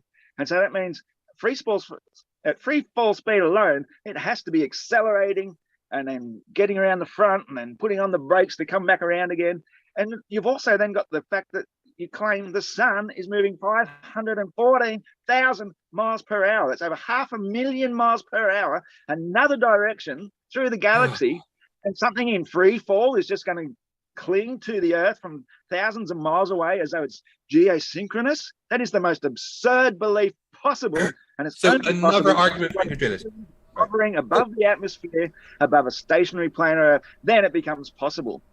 And all right, and we're going to have one more round of back and forth, but keep on sending to Modern Day Debate Sideshow and myself, Amy Newman, in chat, your questions and super chats. And Fight the Flat Earth, I am handing it back over to you for 5 minutes about space. So I've already shown that space is real in my rebuttal. Low Earth orbit or not, that is space. Space is a thing. But more importantly, we've measured the distance to the sun with radar. And that one fact destroys the flat Earth claim. We have literally used radar to ping the sun, see how far away it is. And unless you're claiming that we don't know how radar works, then the physical measurements of the distance to the sun with radar debunks you. Excuse me. Apologies. So I presented a scientific paper several times. I don't have it handy right now. Let me see if I can get it. But we've actually used radar to measure the distance to the sun, showing that it is 93 million miles away. Sorry.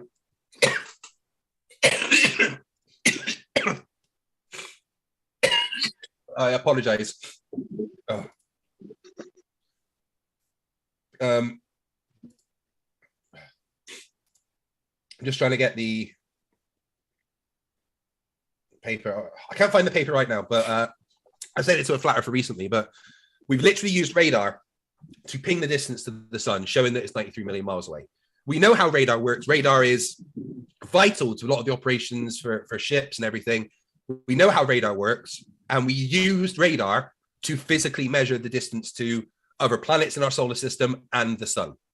So simple question for Flat Earth Aussie Jesus is, how did we use radar to measure the sun being 93 million miles away if the sun is not 93 million miles away? Okay, if that's your evidence of space, congratulations, you've failed the globe once again. The way radar works, it's called radio waves. And radio waves are also called air waves. We need air for waves to propagate. No. You need any sort of medium to have waves. Yes, this is a fact. Radar does not need air to propagate. Could you show me a citation for that? If you can't, then you're lying. Can you show me a water wave without water? No, you can't. You have to have... we're not talking about water. We're talking about radar. Yeah, that's right. So show me a citation that radar requires air to work, please. Or you're just lying. On the radio, you're on the air. They've got signs outside the studio door, on the air, so you can't enter when you're on the air. Yeah, that's on the air. Okay. Saying you're on the air is not saying that it's in. That's just, we're live. We're on the air. Radar does not require a medium, and unless you can provide a citation that says radar needs a medium, you are lying. Of the people who invented radio and who used radio for decades and decades, you're saying they're all lying. They didn't know what they're talking about. They're actually using microwaves and lightweight stuff that doesn't require a medium. Well, even light requires a medium. That's why space is black. You can't see light without something for it to strike, to hit upon. Otherwise, citation for that? streaming past the Earth the whole time in your globe model. That light has to have something to hit. Every sort of wave form has to have a medium. And so when you're sending out waveforms that you know work at a specific scale in the medium of air, which generally travel across the planar Earth, they never have to take into consideration any sort of curvature or bounce off anything. If you're sending them upwards, then you're sending them into less and less dense sort of thing, and it's going to slow them right down. And by the time they come back again, you might be foolish enough to believe they've traveled 93 million miles. A most ridiculous figure. We can't see 93 million miles. More incredulity. More incredulity. So right here, I have the scientific paper. Right here, I have the scientific paper about radar measurements of the sun done in 1961. About 1,000 daily radar experiments have been made of the sun at El Campo, Texas in April 1961. So unless you're denying that we've actually done it, like this scientific paper says, unless you can provide a citation that radar works the way that you claim, you are lying. I have the evidence right here, a scientific paper about measurements to the sun using radar. You can't just deny it. Here is the evidence. You're quoting something from 60 years ago, Craig. How much? Who cares when it's from? Who cares when it's from? Technology advanced in the last 60 years. I mean, they destroyed. That's completely irrelevant. Sorry. That's a completely non sequitur. Complete non sequitur. Complete non sequitur. Right? Let's concentrate on the fact that I have actual scientific evidence that they use radar to measure the sun. Okay, I'm trying to answer you, Craig. And so, what's going to happen is, Iron, you're going to make your last statement. I'll let you say whatever you want, and then Fight the Flat Earth is going to have his final statement on that topic, but then I'm going to hand it back over to you for your 5-minute rebuttal. But the floor is yours. It'll go back and forth. Last statement. All I'm saying is our technology has advanced so much in even just the last decade alone. You're talking about 60-year-old technology, stuff, that they've claimed they've destroyed most of anyway, because that's why they say we can't go to them, because we destroyed that technology. Because we've got radar now where a police car can detect which lane a car is in beyond the visible range of where they're even at, and know which is which and what speeds they're going, and yet we haven't got a more accurate determination of how far away the sun is these days. We've got radar basically on the back of traffic control vehicles or even little signs that sit by the side of the road. Radar has come a very long way to detect very accurate speeds, all calibrated on the surface of the Earth. We've seen no new technology in the last 60 years. That's how long ago you're quoting from. 60 years ago to show evidence for how we know the sun is 93 million miles away. What a crock of shit. And then Fight the Flat Earth, your last statement on the topic of space. So more arguments from incredulity from Ross. I'm literally showing the evidence. Who cares how long ago it was? Who cares that this was done in the 1960s? It doesn't matter. It was done. Here is the evidence that it was done. We literally measured the distance to the sun using radar. It's been done. It doesn't matter that it was done in 1960. Your incredulity is irrelevant to facts. You can't provide a citation that says radar needs a medium because that doesn't exist. I can literally provide a citation. I am doing it right now that we used radar to measure the distance to the sun. It's been done. Your denial is irrelevant. We measured the distance to the sun using radar. It's 93 million miles away. End of story. And then, thank you, Fight the Flat Earth. Iron Horse, the floor is yours for 5 minutes of rebuttal. Okay, I sort of thought that open dialogue was really rebuttal. So this is a rebuttal about space existing, I assume. You're talking about we can't hear you. Once again, it's all about that double tap. So we'll have one last 5-minute rebuttal, Iron Horse, and then one last more 10-minute of open dialogue, and then the Q&A, and then maybe a last thing just to tell everyone where you guys are at and stuff like that. But 5 minutes of at least the ball being in your control. It can be some back and forth, but the ball is yours. Okay, well, thank you, Amy. There's nothing really left to rebut except the fact that Craig keeps calling my arguments of incredulity, where I call them arguments of knowing the facts. Like, obviously, a fact has to be a fact if you're going to claim it to be a fact. Now, the positive claim of the globe spinning at 1.35 Mach, even though the only argument they got against that is saying, oh, well, there's no sound in space, so you can't use Mach. Well, it's just a referral to a speed of 767 miles per hour, 767, is the average speed of sound at ground level.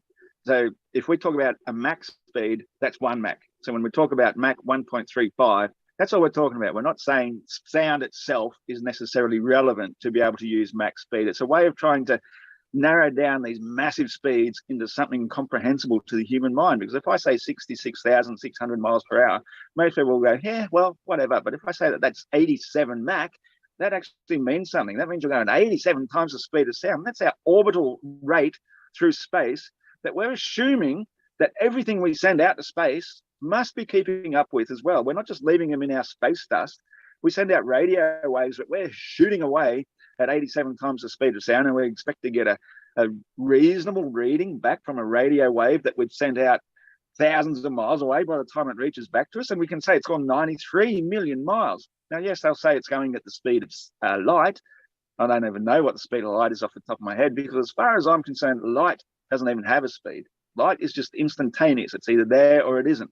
Now, when we use artificial lights, like a laser or a flicking on the switch or something, well, that certainly has a measurement between the time it's switched on and the time you'll see it. That doesn't mean that that's the speed of light itself. The light that we're used to, daylight, sunlight, starlight, all these things exist or occur instantaneously. The minute we see them, that's when they exist. They haven't existed hundreds of millions of years ago. We are not looking into the past every time we look at the night sky. We are looking at real time, here and now. And that is the sort of things that the globers have to convince themselves to believe. Their fantasy is that they believe so much ridiculous nonsense. They believe that outer space, the nearest star is like 450 billion miles away. How ridiculous is that? We can't see that far. All the stars appear in the firmament where we see them because light only occurs here on Earth. So literally, this is one of the most profound understandings of flat Earth, is when the Bible predicted, or somebody in the Bible, I'm not a huge Bible fan, but somebody in the Bible predicted a long time ago that the stars will fall to Earth. What we're saying here now is the stars are near and local. They're only 12 to 14 miles high. Once you go above that point, there are no stars. So we have brought the stars to Earth. We are literally bringing heaven to Earth, and we're trying to make this place a much better place than what the heliocentrists have given us. They've given us scarcity. They've given us ownership by the Vatican because we're found lost at sea in a galactic sea.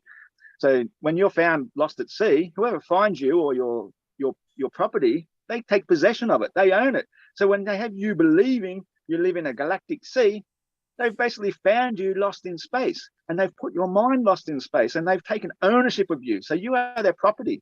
All your stuff, you don't own anything of it. It's all theirs. And that's how they work with their mind control. But it's only because you give them consent. The moment you awaken from that delusion, we are not spinning through space. We are people of the land, a man of the land, a woman of the land, our children of the land. We belong to man's law, not this maritime law, the law of the sea, which has them owning us and taking all our possessions. So all you have to do is say, I do not consent to this lunacy. I do not consent to this lunacy. I don't believe in it. I'm not necessarily a strong sovereign believer, but I believe we are born, all of us are sovereign, without going through all the jargon and all the rest. You go along to get along, fly beneath the radar. But all of this space nonsense, being in a galaxy, being on a little blue ball floating through space, all to make our little blue ball completely insignificant, a tiny little blue speck, removes any sort of idea of a grand designer. Our planet Earth fixed at the bottom of the known universe makes this place special, and it makes us significant. We have a purpose. We belong, and we're put here for a reason. And all right, thank you, Iron Horse, and I'm giving it back over to you guys for our final back and forth and open discussion. The floor, once again, is both of yours. Ladies and gentlemen, Flat Earth Philosophy Jesus just told us exactly what Flat Earth is. It's the need to be special. That's all it is. We have to be special. We have to be the ones that this universe was created for. We have to be special, otherwise it's got no meaning. That is what Flat Earth is about. It's the need, the want to be special.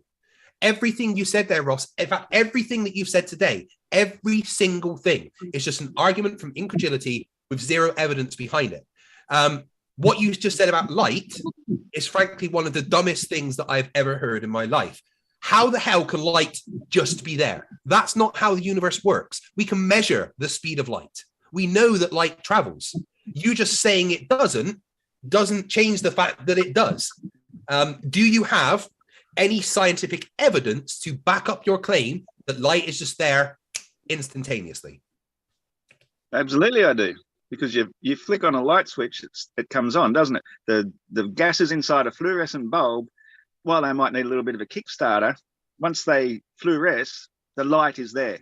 Now, your speed of light came from a couple of blokes from centuries ago using a stopwatch and lighting a candle from different mountains. And that's how they determined what the speed of light is. With a freaking stopwatch, it is. There's no measurement of a speed of light. There's plenty of measurement. Now, give me a chance to finish what you just said, because none of my arguments are from incredulity whatsoever. They're all based on every single one. Observations of your beliefs. And it's not from a desire to want to be special.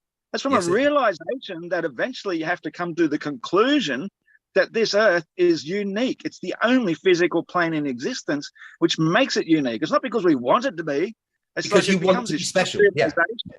It becomes a huge realization where the only reason that your ancestors in heliocentrism, the heliocentric dialect, the only reason they decided that the Earth isn't geocentric out of modesty, because they did not want to be the center of existence, because they didn't want to have to accept the fact that there must be a creator who put us here.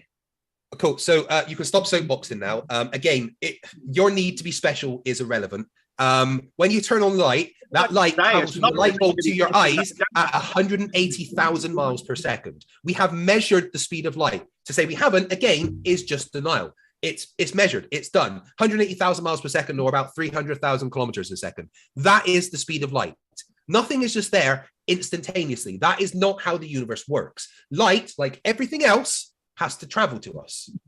And you literally everything you said is just from incredulity. Oh, that's ridiculous. Oh, that seems ridiculous to me. Oh, that just seems stupid. And every time you say that stuff, it's an argument from incredulity. I do not care if you are incredulous about facts and science. I asked you specifically just now for some scientific evidence that light is instantaneously there. And you said, turn on a light switch. No, turn on a light switch and the light travels, right? Please give me some scientific evidence that shows that light is instantaneously there. Have you personally measured the speed of light? No, it's been done by many scientists. So you're taking it on faith from authority. So you're committing the genetic fallacy right now. So that's lovely. Nothing about science requires everybody to do every experiment ever. So I do not care about the fallacies that you want to bring here. Genetic fallacy, argument from incredulity. Keep your fallacies to yourself and just please answer the question. Can I see some scientific evidence that light is instantaneous? Okay, so you're relying on the high priest of scientism. That's fine.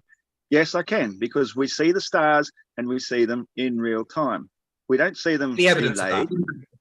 Any evidence? So coming out and watching the stars. Like, what do you want me to do? Go out and take videos? I want you to provide evidence, not just say, well, I see this, so that's how it is. Again, Ross, you are making things up. You are literally arguing from incredulity. That's all that you're doing. That's all that you have.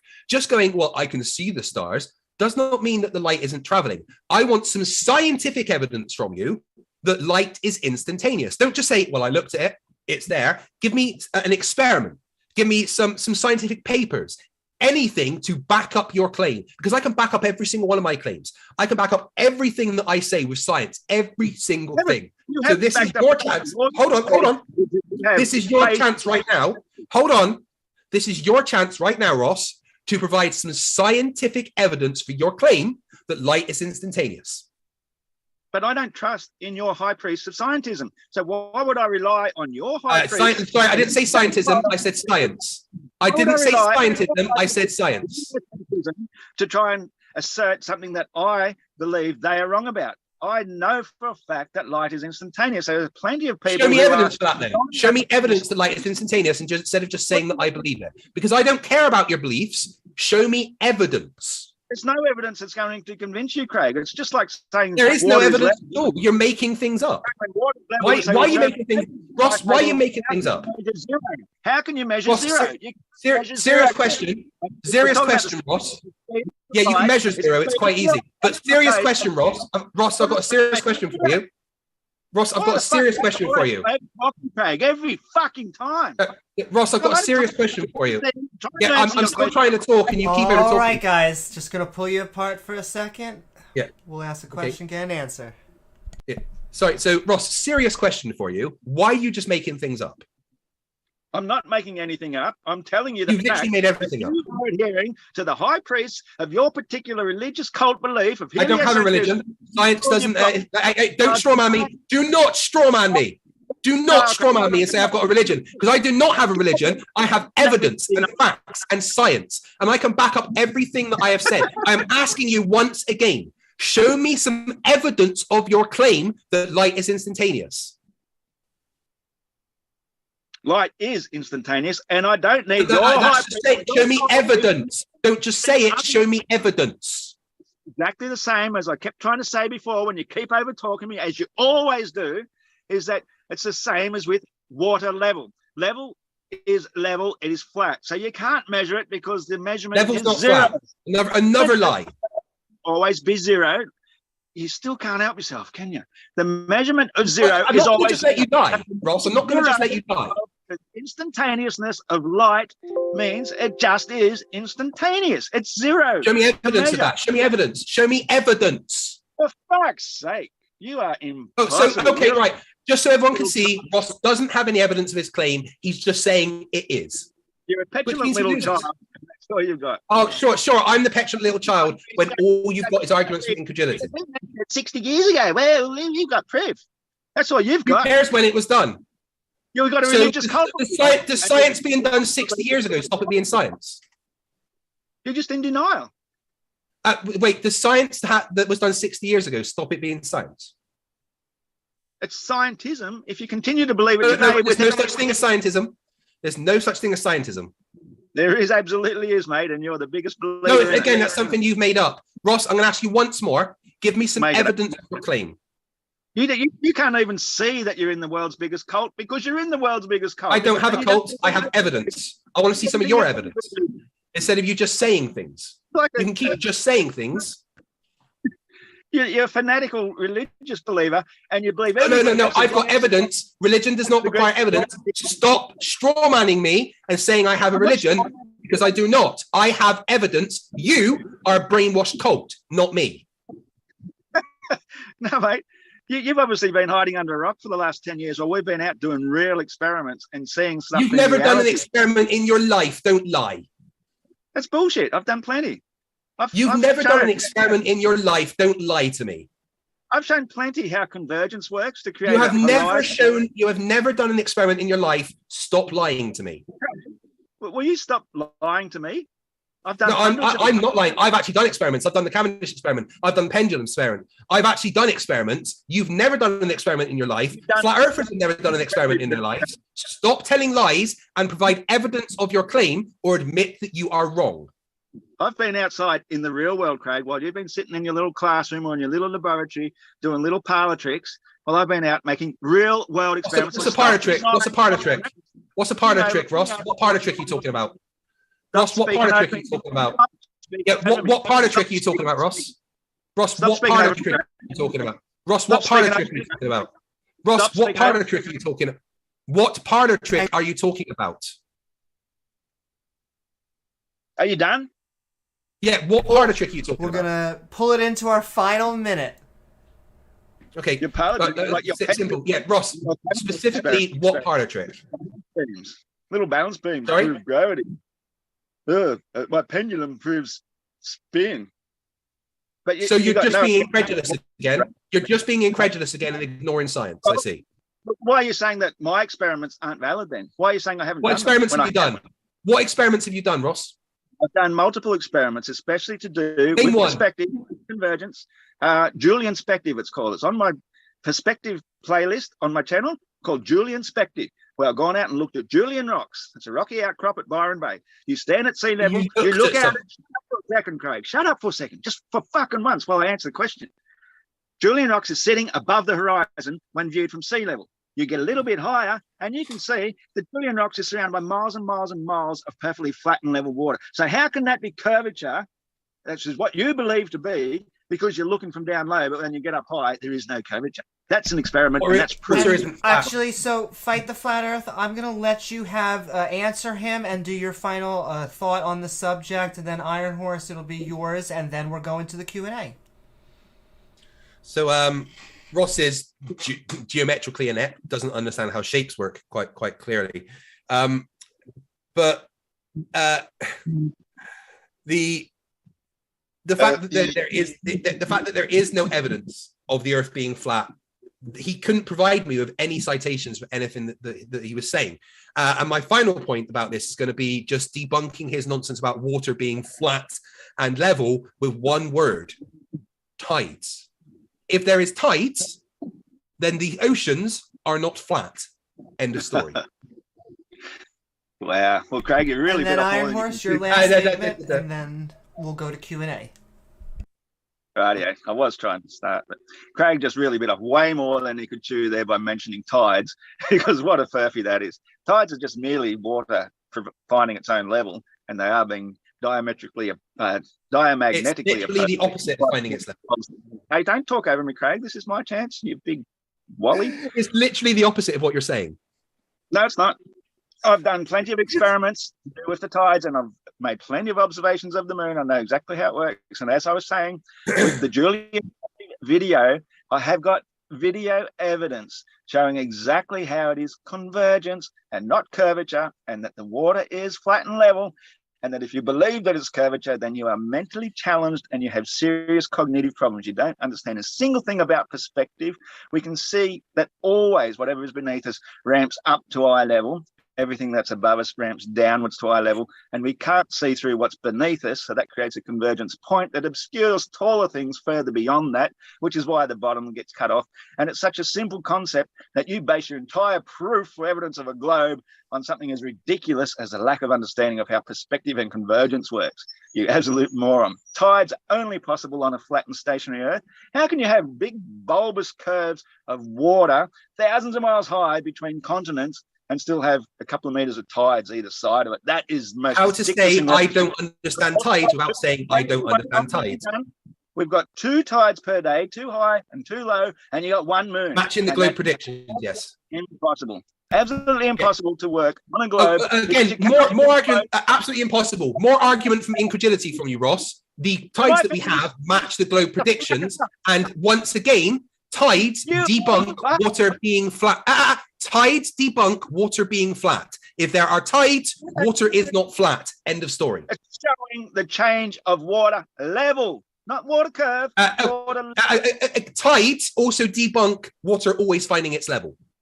No, they don't. They're showing water finding its level from one side to the next, because the moon diamagnetically opposes them and pushes them forth, and so then when it hits a continent, they want to go back again.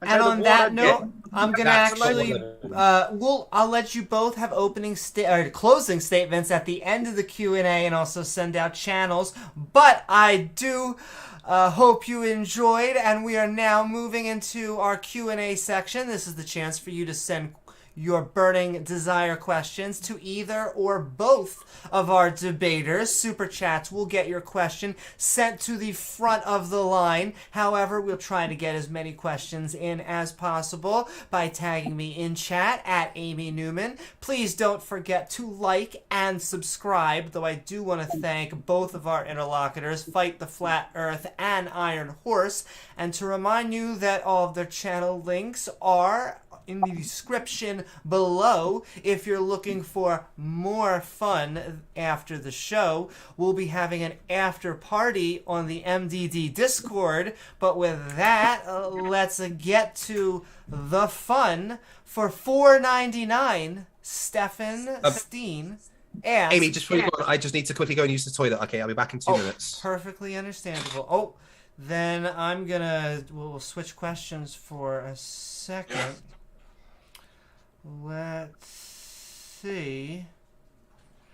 Da, da, da, da.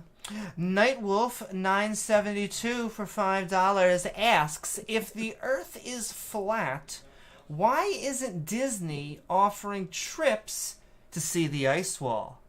The merchandising from the Frozen sisters alone would cover the costs. Yes, well, I think we've exposed a great deal amount of Disney lately, and know how they're all part of the huge scam. They were involved with NASA from the beginning. They were involved with Werner von Braun. So yeah, I'm surprised that there isn't a bit more indoctrination and dogma coming from them actually to try and support their globe. We've seen their magic Disney curve that they show all the time about the rockets going up and over, they come back down, nothing goes into space. So why would Disney send people out to freeze their nuts off in a most hostile environment? You can spend, $20,000 to go on a little cruise to some of the outer islands and maybe look at some of the ice wall, some of the outer peninsulas, but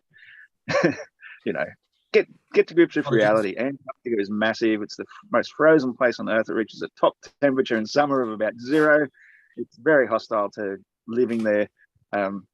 It's not what I'd call a trip to Disneyland. Woohoo! Thank you so very much. Got another super chat coming in from Nightwolf. Asks for $5.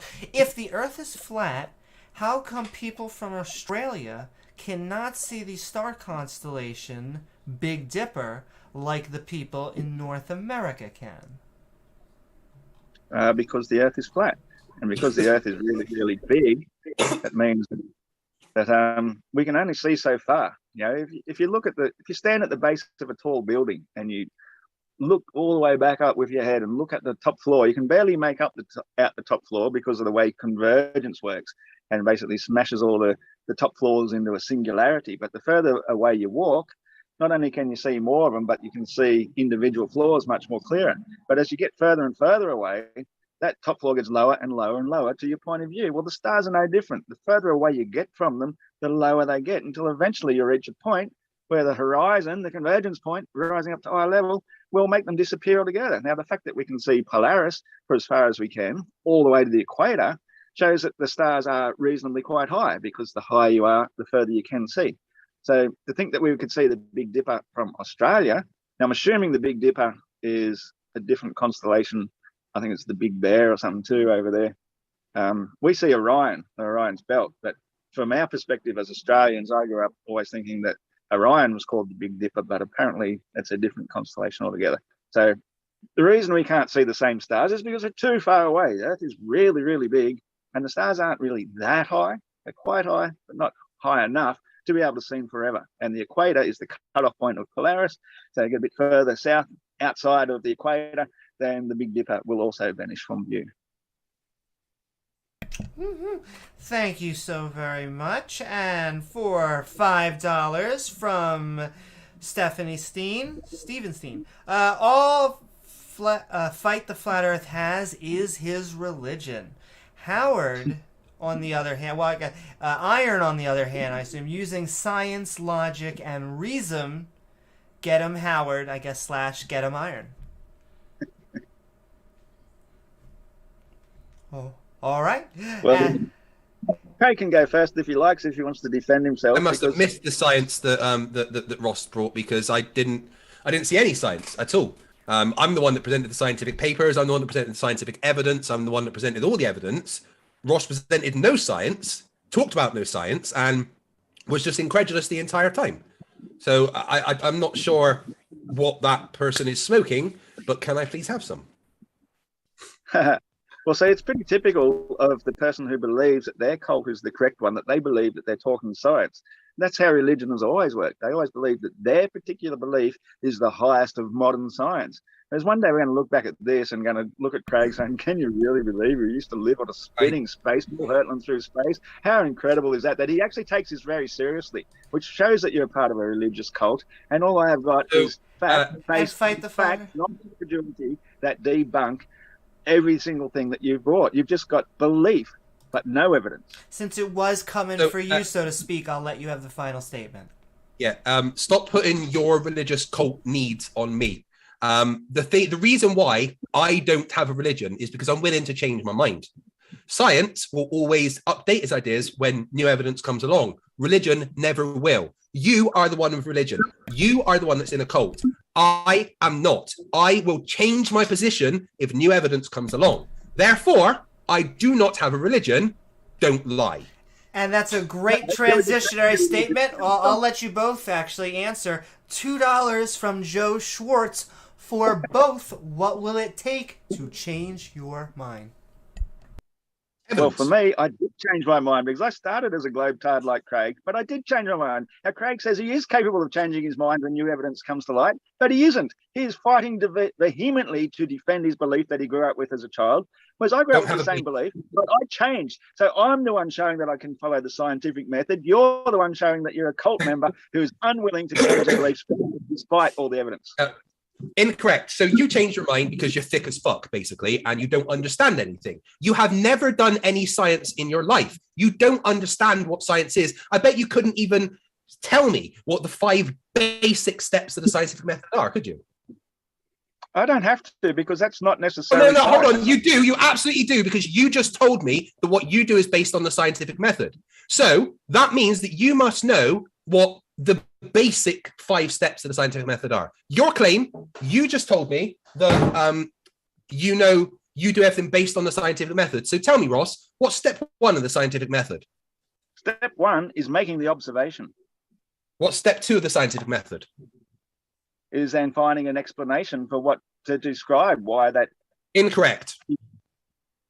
Step 2 of the scientific method is form a hypothesis. Yeah, coming up with a hypothesis. What is step 3 of the scientific method, Ross? Testing that hypothesis. Incorrect. What is step 3 of the scientific method, Ross? It's testing that hypothesis. And incorrect. Step 3 is making a prediction. What's step 4 of the scientific method, Ross? The prediction is the hypothesis. No, it's not. Hypothesis and predictions are different things. What is step 4 of the scientific method, Ross? Well, you're telling the story now, aren't you? Because I believe a prediction is. Well, no, this is Sir Francis Richard Bacon, the one who came up with the scientific method. I'm following what he says. So step 1, observation. Step 2, form a hypothesis. Step 3, from the hypothesis, make a prediction. What is step 4 of the scientific method, Ross? Well, obviously it's to test it, isn't it? And try to disprove it. Experiment, yes. And then what's step 5 of the scientific method, Ross? Is make a conclusion. Analyze your results. Now, the fact that I had to talk you through that and explain to you what it was shows that you haven't the slightest clue what the scientific method actually is. Stop telling lies. That's not true at all, Craig. What I do, it is true. I go into the real world and make real observations, whereas you're just sitting in a classroom, learning from books, learning from a Sir Francis Bacon from centuries ago. There's probably even William Shakespeare for all we know. I've seen more of the world than you. Scientism. Whereas if I go out into the real world and I make observations, I don't have to sit through going through 5 steps. I can make an observation. I can make so you don't follow the scientific method. I can test it. Well, it is a scientific method. No, it's not. It's not. You're changing the scientific method. You're making things up.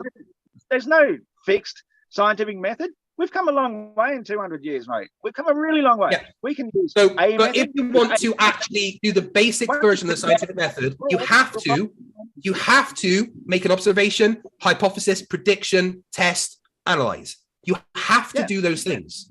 And you didn't even know what the steps of the scientific method are. Therefore, you have never, ever, ever done science in your life. Stop telling lies. Iron, I'll let you have the last statement, but then we're moving on. Just because I don't use your religiously indoctrinated cult method doesn't mean I'm not doing science. If I'm making observations and I'm testing it and I'm trying to disprove them, then that is still science. I don't have to use your formula from hundreds of years ago. If we watch something... So you're doing pseudoscience then? Cool. You like pseudoscience. That's cool. It's falling straight down and it's not moving sideways. Right. It's cool. Ross, we understand. You love pseudoscience. It's all right. You don't need to keep going on. And so I'm actually going to use the restroom really quickly myself, but $2 super chat from Witsit Gets It. Can abstractions have physical properties? For both.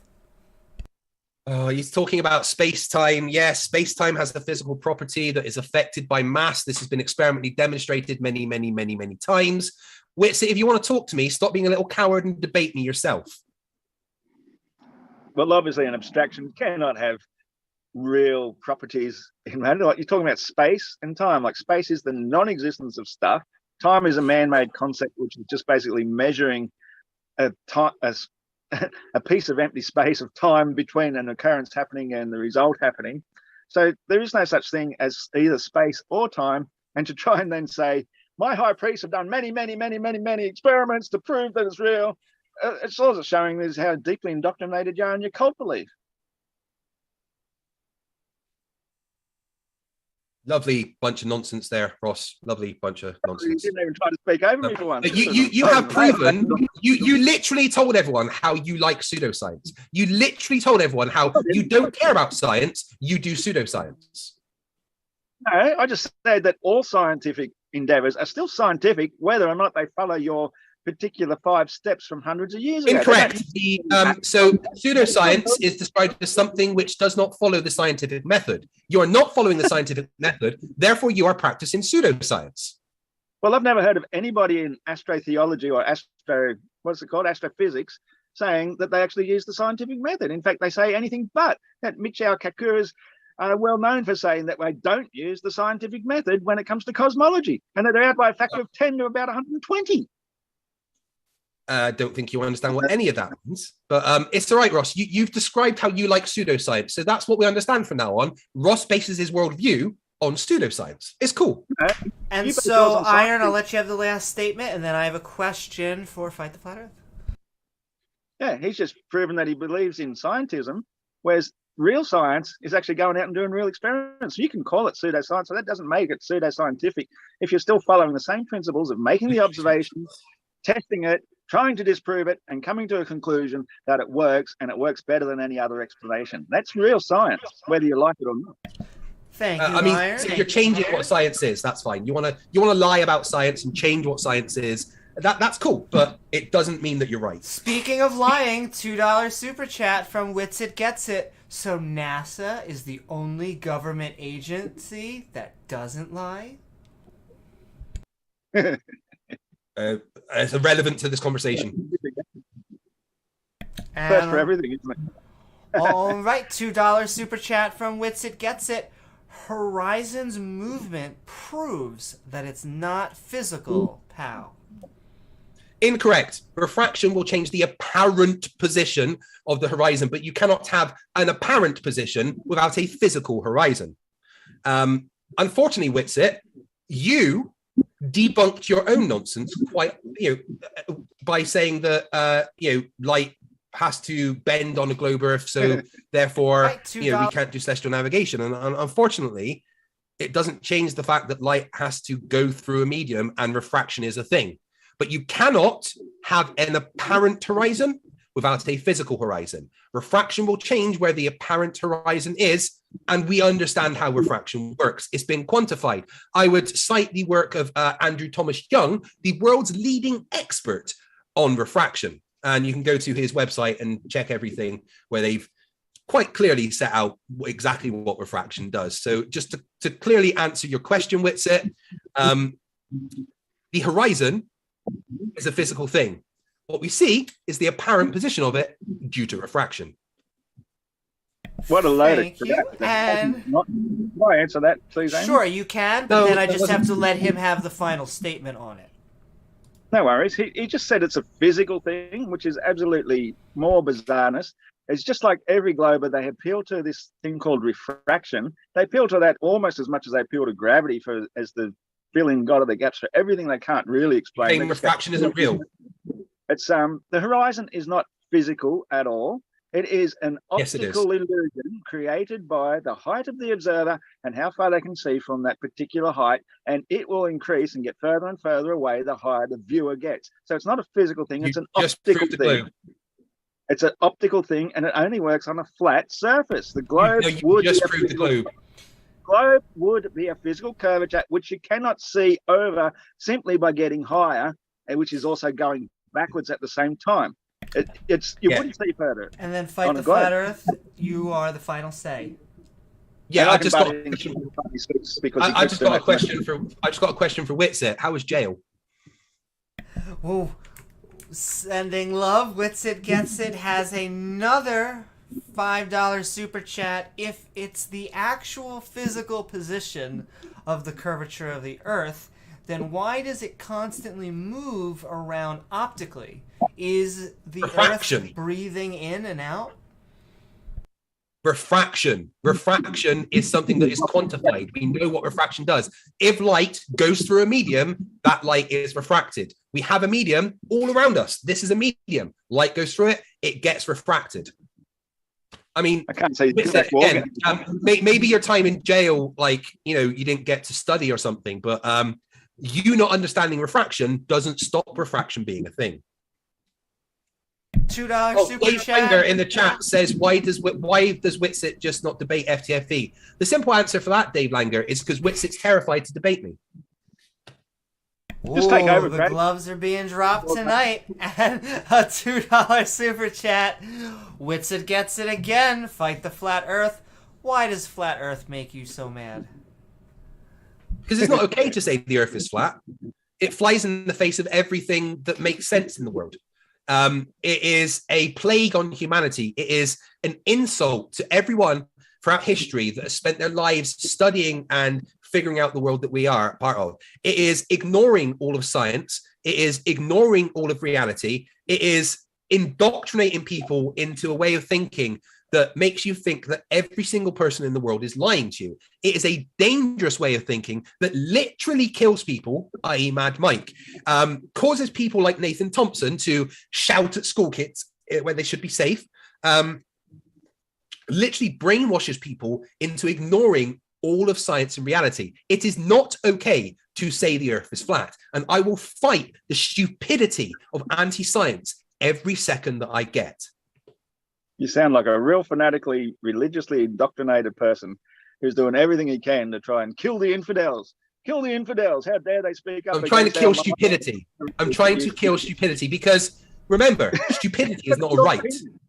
No, that's your opinion, Craig. It's going to, in the test of time. No, stupidity is not a right. That's a fact. Stupidity is 100% yours. You're defending a dead argument. The globe has been dead and buried for over half a decade, and well, incorrect. The globe is definitely not dead and buried. It's a real thing.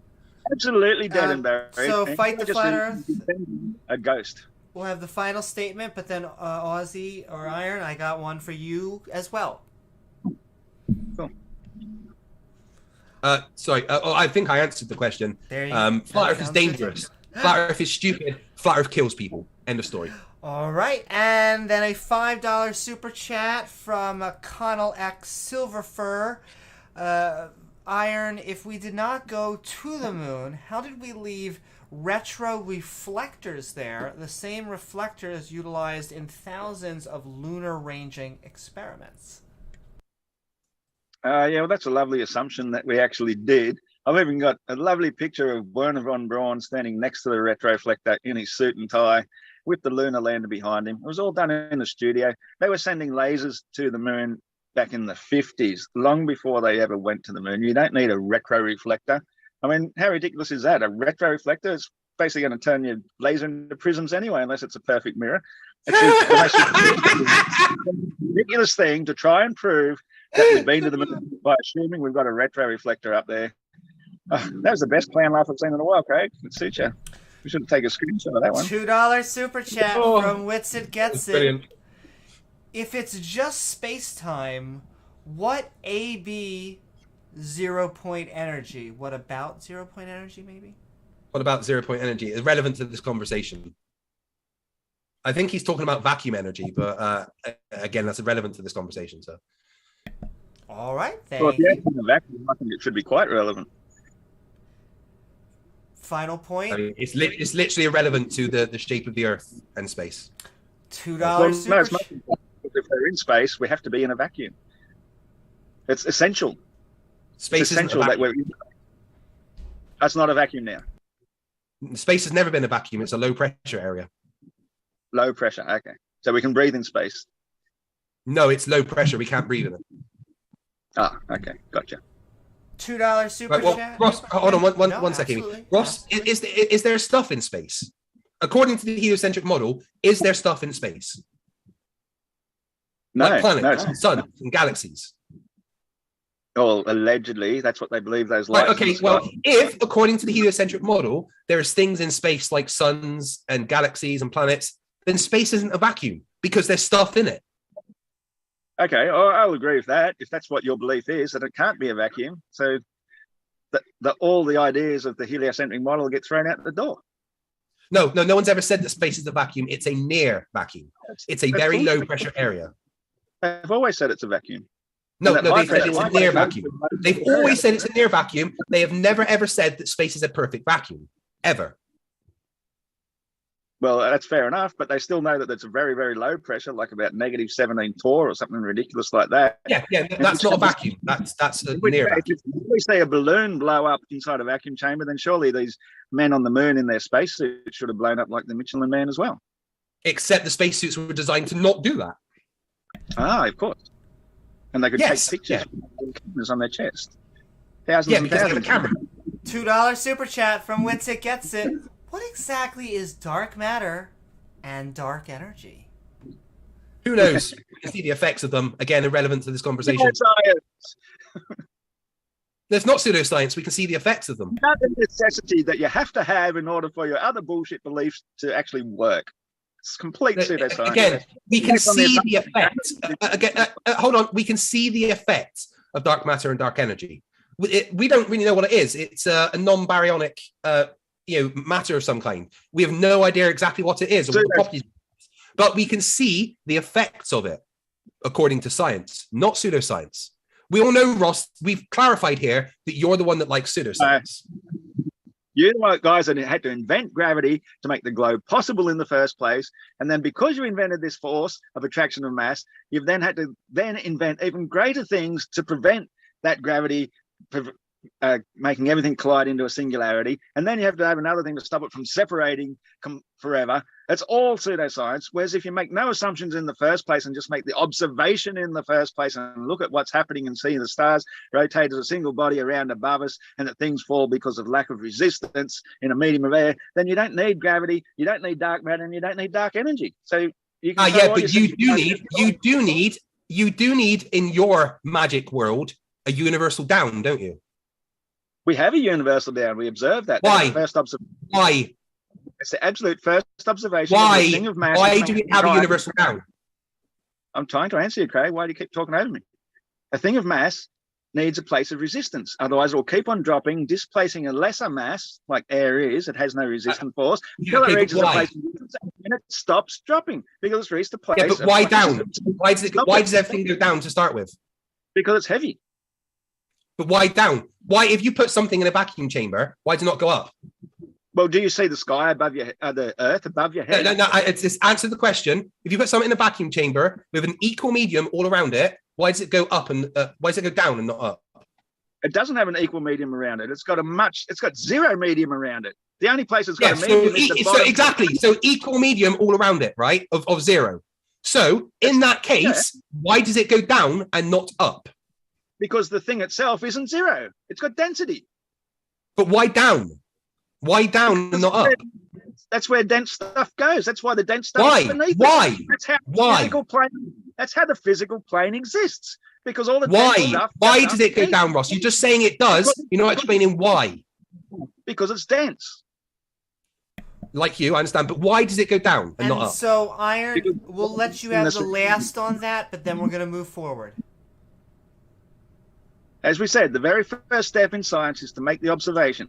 Everything of mass does drop down. The why of that is because the surrounding medium lacks the resistant force to prevent it from dropping. And so the more massive thing, the thing with more mass, displaces the thing of less mass because it doesn't have enough resistance until reaching a place of sufficient resistance to stop it. There's no why down. Yours is actually why up. Or sideways, because on the ball, everything is clinging towards the center of the earth. So my argument to you is why up? Why sideways? Well, because you asked the question, I do have to hand it back over to Fight the Flat Earth. But then once you're done, we got another super chat for both you guys. Things go down on Earth because of gravity, an empirical, observable, testable part of reality. Observable, testable, Appeal to authority. Empirical. How is the fact that gravity is, something that is experimentally verified appealing to authority? Because we've never seen anything falling sideways towards the side of the earth. We've never seen anything falling upwards towards the bottom of the earth. We just assume that these people are on a ball, but everybody knows they're upright on the surface and everything goes a universal down. So how to say I don't know what up and down is without saying I don't know what up and down is? I know what up and down is. No, you don't. You haven't a clue what up and down is. Up and down. You say there is no up and down. There's just in and out, which is ridiculous. Everything you just absolutely strawmanned me. Is that all you've got? Fallacies, incredulity, strawman. Is that all you've got? No. Up and down. Up and down. There is an up and down on Earth. Up is away from the surface of Earth. Down is towards the surface of Earth. That's what I just said. That's what I just said. And you say, well, therefore, I have an up and down, and I have a reason for my up and down. You don't. I do. I have an absolute reason for mine because of gravity. Well, and lack of resistance beneath something, it will go down. And guys, we're gonna go for another $2 Witsit Gets It Super Chat. Hi, Witsit. Nothing exist? Can nothing exist? Well, I've seen inside your head, so probably. Actually, no, it can't. Because if it existed, then it would exist, and it wouldn't be nothing. So nothing. It's a weird question. Can nothing exist? Well, if it exists, like Ross said, I'll agree with you, Ross. You're right. If it exists, then it can't be nothing. I think the closest we can get to nothing is what's inside Witsit's head. So inside your head, I believe. It's getting spicy. Thank you guys for your super chat. $2 from Mr. Monster. Ocean currents disprove flat Earth. How the hell would an ocean current disprove a flat Earth? Ocean currents are completely possible on a flat Earth. They disprove a globe because you can't have currents on a bulge of water. You can't even have a bulge of water. So that alone debunks the globe because 70% of it is supposed to be bulges. But currents are completely normal, completely expected. You got water flowing down from land to sea level all the time. You got temperatures happening. You got the sun moving around above us, creating different heat and different evaporation effects and creating all the weather. Currents are completely normal and perfectly plausible. In fact, if you look at them on the AE map, all the cycles of ocean currents and air currents and everything make perfect sense. You put them on a globe and they start doing all this really weird looking shit that makes no sense. It's perfect sense on the flat Earth. In fact, it's only sensible on the flat Earth. In reverse world, maybe, $2 super chat from Beetle Tuba. Craig, get a vid of the speed of light in slow-mo. A vid of the speed of light in slow-mo. Well, even if you were to do like 1 million frames a second, you probably still wouldn't really be able to see light traveling. But there is methods of being able to see the difference in laser wavelengths when they're interacting with each other, which can help us determine the speed of light. Doesn't that kind of suggest it's instantaneous? No, not at all, because there's wavelengths interacting with each other. And in fact, the fiber optic gyroscope disproves your light being instantaneous thing. So I'll tell Mickelson and Morley that they tried doing that interferometer experiment. Yeah, Mickelson and Morley totally disproves the flat Earth. It's brilliant. They got a nil result. Yeah, they didn't detect the ether. Correct. $5 super chat from Victor Hollock. Love you, Craig. Do you see some value in the flat Earth community in that people come through it and the round Earth belief is more robust? Okay, so I don't describe it as a belief. This is something that I push quite hard for me. I know it's a philosophical argument to say that we have beliefs, but I don't base my position on beliefs. I base it on evidence, facts, and logic. Beliefs are completely irrelevant to me. I think beliefs are a little childish, really. But the only good thing I see about the flat Earth community is that, well, there's a couple of things, really. One, I get to parade the stupid on the internet for everybody to see. And two, it gives the opportunity to actually teach real physics to people. You can take the misunderstandings and stupidity of flat earthers and use it as a springboard to actually explain real science to people. So the good thing about flat Earth is that there's so much stupid there, you can use it to teach people how not to be stupid. But Craig, nearly everything that you've said, you've depended upon beliefs of something that other people have done that you've admitted you haven't done yourself, and that becomes a belief. I've done many experiments myself. Beliefs aren't beliefs. Just because I don't do an experiment myself doesn't mean it's belief. It's been verified. There's scientific papers to back it up. And I can do a lot of things myself. I've done many experiments myself. I've measured gravity. I have measured the rotation of the Earth. I have tested the globe measurements. No, you haven't. You're yes, lying. I have. No, I'm not. I've literally measured gravity, and I've literally measured the rotation of the Earth. I can wrap a line of batteries across my desk and shine a lamp on them, and by measuring the length of the shadows and the angles of them, I can then determine just how spherical my flat desk is, because that's what mathematics does. It can prove anything it wants to do. How to say I don't understand the Eratosthenes experiment without saying I don't understand the Eratosthenes experiment?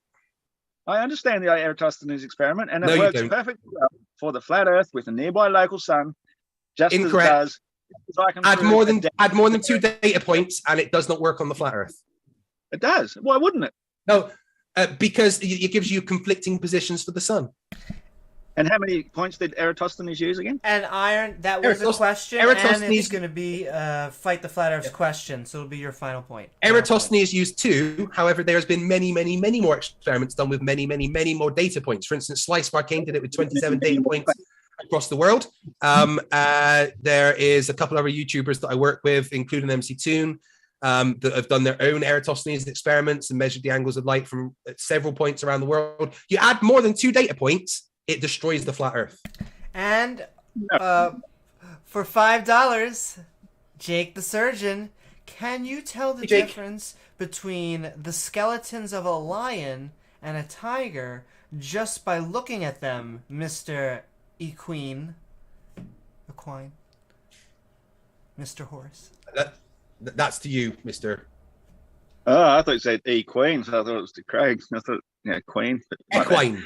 Equine, as in horses. Equus. Equus is the word you're looking for. Equus.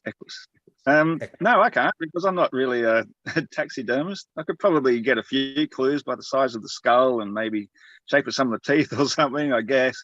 But that would be something I'd have to be put down and shown 2 different ones to even attempt to say whether I could or couldn't. Never happened. $5 super chat for JT6 Mania. Grab a plate, fill it with water, and tilt it. The water will go up and down on both sides, but it is still flat. Fight the Craig stupidity. You lost another one. Okay, so if the water is going up at the sides, then it's not flat, is it? Like, literally, if you tilt it, there's going to be a curve to the water. Therefore, the water isn't flat. No, the plate itself is tilted, but the water stays flat. It just makes it right. look Hold on. So is he claiming that tides are caused by the Earth tilting? Like the flat Earth tilting? No. Tides are literally a bulge of water. Yeah. Which means that water, which means, I'm talking, Ross, hold on. Tides are literally a bulge of water, which means that the oceans are not flat. They're not a bulge of water. They're a gradual tides literally are a bulge of water. The water level. It takes 6 hours from a high tide to a low tide. It's a gradual rise and fall, which is not attributed to any tilt to the Earth. Even regardless of what the cause is. It's the gradual rise and fall of the water level. There's never a bulge, ever a bulge. So why do you keep saying it's a bulge? That's bullshit. Water doesn't. Tides are literally a bulge. No, they're not. That's ridiculous. Tides are literally a bulge of water moving towards the shore. No, they're a gradual rise and fall. A gradual rise and fall of the water. So fight the flat Earth. It's going to be your last statement. So the other side, one side is risen, yet the other side is lower, right? Therefore, the water is not flat. End of story. And then, Iron, I got a question for you. Wouldn't it be pretty compelling evidence for Flat Earth to actually film a group trying to get to the ice wall and be returned back? Not at all. Anybody can go to Antarctica. It's been done many, many times. It proves nothing. Antarctica has really got very little to do with flat Earth. It's probably, I don't know, it's the one that the Globers keep asking the most, because they still think that we're in outer space. And so they assume then that we must have an edge, and why isn't the water flowing over the edge? Oh, it's got this ice wall. We know that Antarctica is an ice wall. We know it's impenetrable. We know it's freezing cold. We know it's got some of the highest mountains in the world that would be ridiculous to assume anybody in their right mind would even want to try and cross. So this whole concept of going to Antarctica and expecting the flat earthers to do it, we're not the ones concerned with the edge. We're the ones that know that the earth is flat because we know how water level works. I think it should be a group of Globers who go and try and disprove it by saying, no, we found Antarctica. We headed south and we kept on going south, and we didn't stop until we got back to the other side and went from Buenos Aires back up to Perth. It's never been done. It's been done several times. Pan Air did it wait, hold on. You're lying, right? Pan Air did it in the 80s. One More Orbit, the group did it and live streamed the entire thing. Literally live streamed the entire thing, flying over Antarctica, going all the way around. So it's been done many, many times. To say it hasn't is just a lie. And in fact, the 3-yearly race around Antarctica disproves everything that you're saying. I'll let you have the last word, Iron, then we're moving to another question.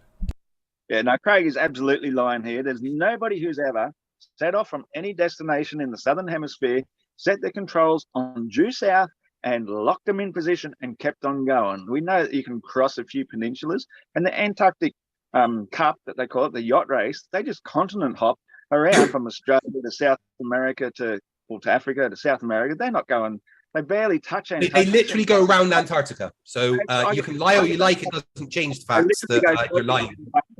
At the tip it literally goes all the way around Antarctica. Stop lying. I've got the last say, mate. They literally go. Stop, I'm not going to let you just lie. Stop lying. One spot at the bottom of South America. Stop because lying. I've seen the route. We've seen the route. We see the route they take. Yeah, the route goes around Antarctica, doesn't it? Hop around the southern continents. Round Antarctica, yeah, exactly around Antarctica. And also, again, One More Orbit and Pan Air both debunk you. They did exactly what you're saying wasn't done. You are a liar. One more single sentence, Iron, and then I'm going to give a question to fight the flat earth. Yeah, no, Craig should just shut up. I had my final say, and he got no retribution to that. He should have just shut up. I'm just not going to let you lie, really, so, you know. And then a question for Fight the Flat Earth from GT6 Media for $10. How does a helium balloon leave the surface of the Earth, where gravity is the strongest, and stops at higher altitudes where gravity is the weakest? Because it's to do with buoyancy, which is a result of gravity. It's very, very simple. So the helium balloon has less mass, less density than the air around it. If you've got more mass, more density, then there's a stronger gravitational force. So the air around the balloon is literally pulled down with more force than the actual balloon is, which creates a force in the opposite direction. This is the buoyant force. You can calculate exactly what the buoyant force is with FB equals rho VG, rho being the amount of medium displaced, V being the volume, and G being gravity. But the reason why it stops when it goes up really, really high is because the air up there is less dense. There's less mass to it, which means that when you get up higher, there's less force pulling that air down compared to the balloon until they get to an equilibrium, and the helium balloon will sit there. Matching, and this is a very important point, matching the predictions of gravity. That is exactly what we expect to happen if gravity is acting on stuff. But we would just use Occam's razor. I'm still talking. Exactly what we expect if gravity is acting on stuff with a force proportional to the mass of the two objects and inversely proportional to the square of the distance. What you are saying about helium balloon is what we expect gravity to do. And then I have a question, $2 super chat for you, Iron, from Alison. How are two celestial poles possible on a flat Earth? Well, the evidence for two celestial poles is pretty sketchy at the best. We know that there's a North Pole. We know that there's a star Polaris. Be quiet, Quag. Hold yourself. There's we watch the stars going around Polaris, and as we get further and further away from it to the point where Polaris disappears from view, which is the place we call the equator, it's the equidistant point away from it because everything appears to get low of distance, is that we ourselves, the viewer, start turning our back to it to look at the stars from a different way. So they're still going from east to west in a massive circle going around Polaris. It's just they appear to be going opposite direction. And all the evidence I've ever seen of star trails going around the southern celestial pole, they all seem to be faked. You can see how they've taken a short time lapse video, and often you'll see like a satellite or a shooting star or something making a line in it, and all of a sudden you see that same thing stitched a bit further around and a bit further around and a bit further around. It's the same thing over and over, trying to create the illusion of making the same sort of thing that we see. But we can see perfect circles going around Polaris if you leave the time lapse open for long enough. You never ever get that around the southern celestial pole, and even the star itself is invisible, the one they call octans. You can't even see it. So all the estimates are done off the Southern Cross, and I watch the Southern Cross all the time. I see it slightly east of south when it first appears in the night sky, and then by the morning when the sky starts to fade, it's far into the west, and that's exactly what you'd expect when all the stars are moving as a single body going around Polaris. You've just turned around and looked the opposite way. That's all. $5 super chat from Stephen Martin. Given that we use light digital for communication, digital light for communication, why do we have more latency the further countries are apart? I'll say it again, just reading it. Not sure how. Given that we use light digital for communication, why do we have more latency the further countries are apart? I'm assuming he's talking about fiber optic cables, and that's exactly how we do communicate, is through fiber optic cables, which go all across the ocean floors between all the continents. And so because these things are a physical manifestation, a man-made thing, that whatever information is in those cables, it still does have to actually travel. It doesn't mean that that stuff is actually light itself. They say it's traveling at the speed of light, which is pretty fast, but I think Craig said before that light is traveling at about 300,000 miles per hour. But the Earth itself, 300,000 kilometers per second, 180,000 miles per second.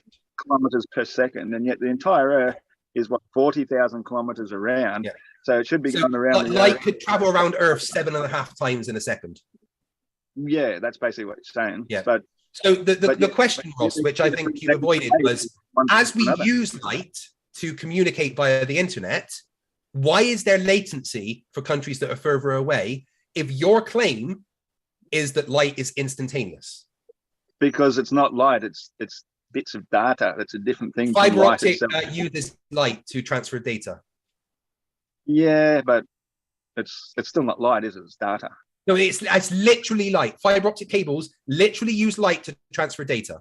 So your claim is that light is instantaneous, which means that there should never be any lag when I'm playing Call of Duty against my friends in America. However, when I'm playing against my friends in America, there is a noticeable latency compared to when I'm playing with my friends in the United Kingdom, right? But and that's because the light in those cables has to travel further. So you can notice a latency of 7 times, going around 7 times a second. So it's a seventh of a second. You actually get told what the latency is between you and other people, especially when playing things like Halo and Call of Duty. You can bring up your latency counter to show what the lag between you and other people in your team is. Yeah, and when you are playing against people in other areas, the latency is always a lot higher.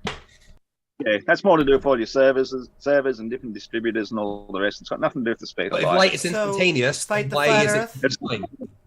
Oh, well, you're asking him a question. So Iron, answer that question, but then I got another question for you. So I'm just saying it's not really light itself traveling. It's data going through multiple ports, multiple channels, and of course that's how you're going to notice the lag. And actually, it went directly from A to B. You didn't see the lag. So. And another. Oh no, you're good. $5 super chat from Norman Dixon. I navigated ships in the Navy, Ross. Why do ships in the open ocean have to make predetermined course changes to get to their destinations? That's a pretty simple one, because as we know, all navigational charts were based on this circular map made with the northern pole sitting right in the center. So of course, if you're going east or west, then you're just going in large circles, which make sure that then your compass point is always pointing towards north, when the other side is always pointing south. So if you're going across a very large distance across the ocean, it would make far more sense to work out the shortest route rather than follow the old-fashioned compass and follow a line of latitude. You want to take the shortest route. So, of course, as you keep moving, the north you have to keep adjusting for. And that's why your charts won't keep on matching, because you have to keep adjusting, because north is moving as you moving laterally.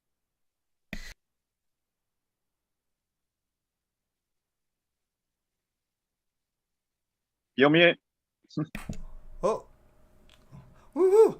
$5 from F3 Stop Motion. Fight the Flat Earth sounds like a jagoff just shouting over the other guy. Ooh, the spice is real. It is. And feel bad. Fight the Flat Earth might actually be getting a drink at the second. Of all the times that I'm sending spice, sending love to Fight the Flat Earth. Victor Holluck, $5 super chat. Iron Horse, do you agree that lying, deceiving, or misleading children is a form of violence? Maybe it's too far for this to be told to kids? I wouldn't call it a form of violence. It's a form of mental manipulation, but, you know, we all grew up with it. You know, I don't feel too pleased that I grew up with it and had to put up with being told all this bullshit either, but we all do it. Everybody grows up with some sort of things. And, you know, for most people throughout their generations, it was a survival thing. You know, most of us went to church on a Sunday. We grew up thinking that that's the right way to be.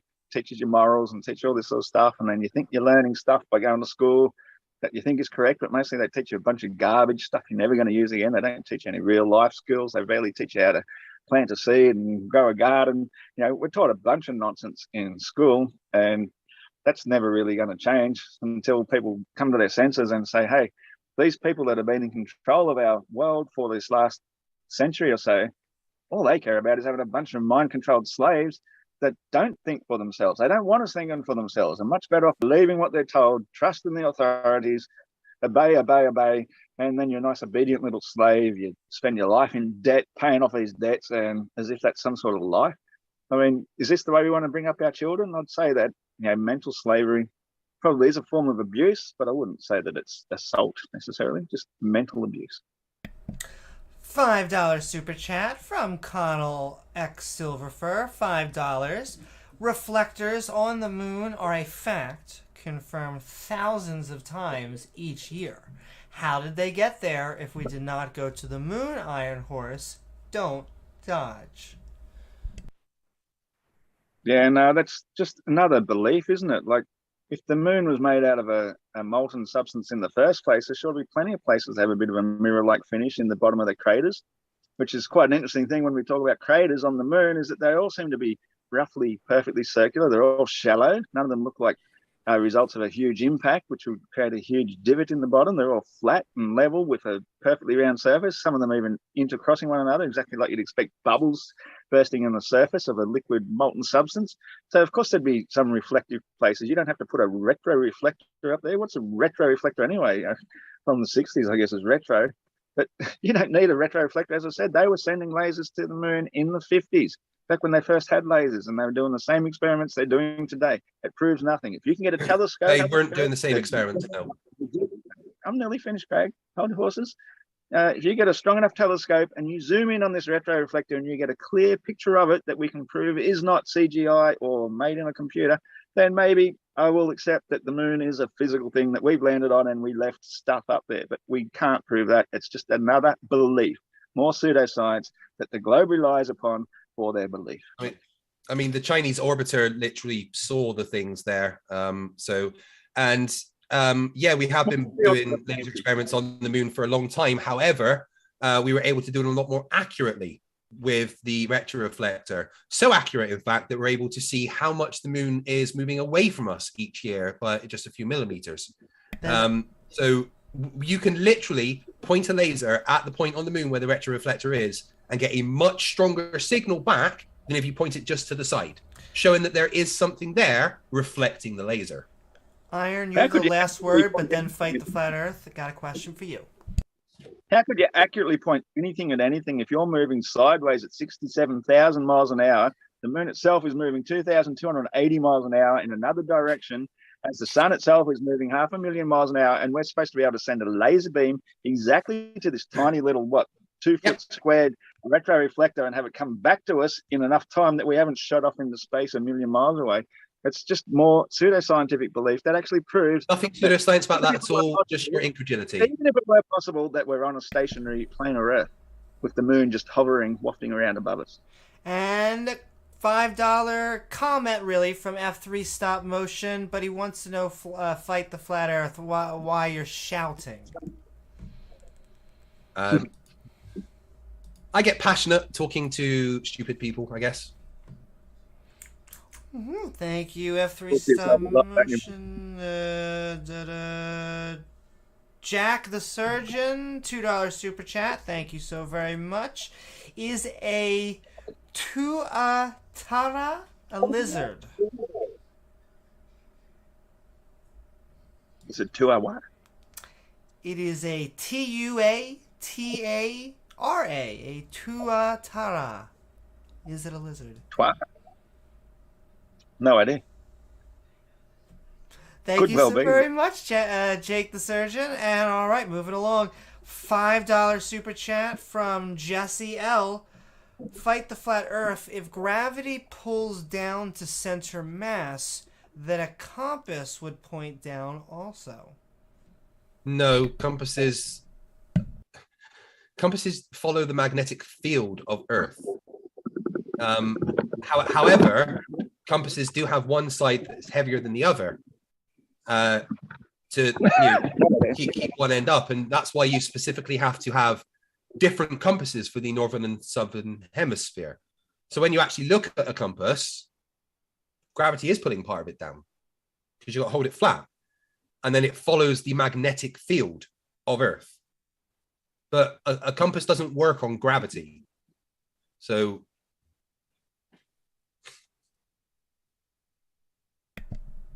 $2 super chat from Jake the Surgeon. Mr. Equine, Mr. Horse, can you divide by 0? No, you cannot. $2 super chat from Beetle Tuba. Craig, there are light slow-mo videos online. Yeah, people have been sending me videos of those. The slow-mo people that what are they called? Planet Slow-mo, filming the speed of light at 10 trillion frames per second. That's the slow-mo guys. I'm gonna have to check that out. So maybe you want to look at that as well, Ross, to see that light actually travels. And a $2 super chat from Beetletuba again. Also, Fight the Flat Earth is doing great. Flat needs evidence. Thank you.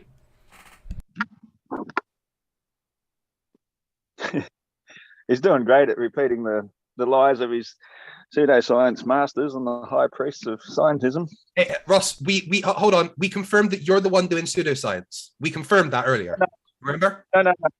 If I'm doing it, you do things that don't follow the scientific method. Therefore, it is pseudoscience. No, if I'm doing it, it's real. If you're doing belief in other people, in higher authorities, I don't have beliefs. I have evidence and logic. And again, we confirmed earlier you were the one doing pseudoscience. Well, you confirmed. Get the feeling both of you will respond. This $2 super chat again from Beetletuba. Thank you. Ross is trolling you, Craig. How do you do it? Patience.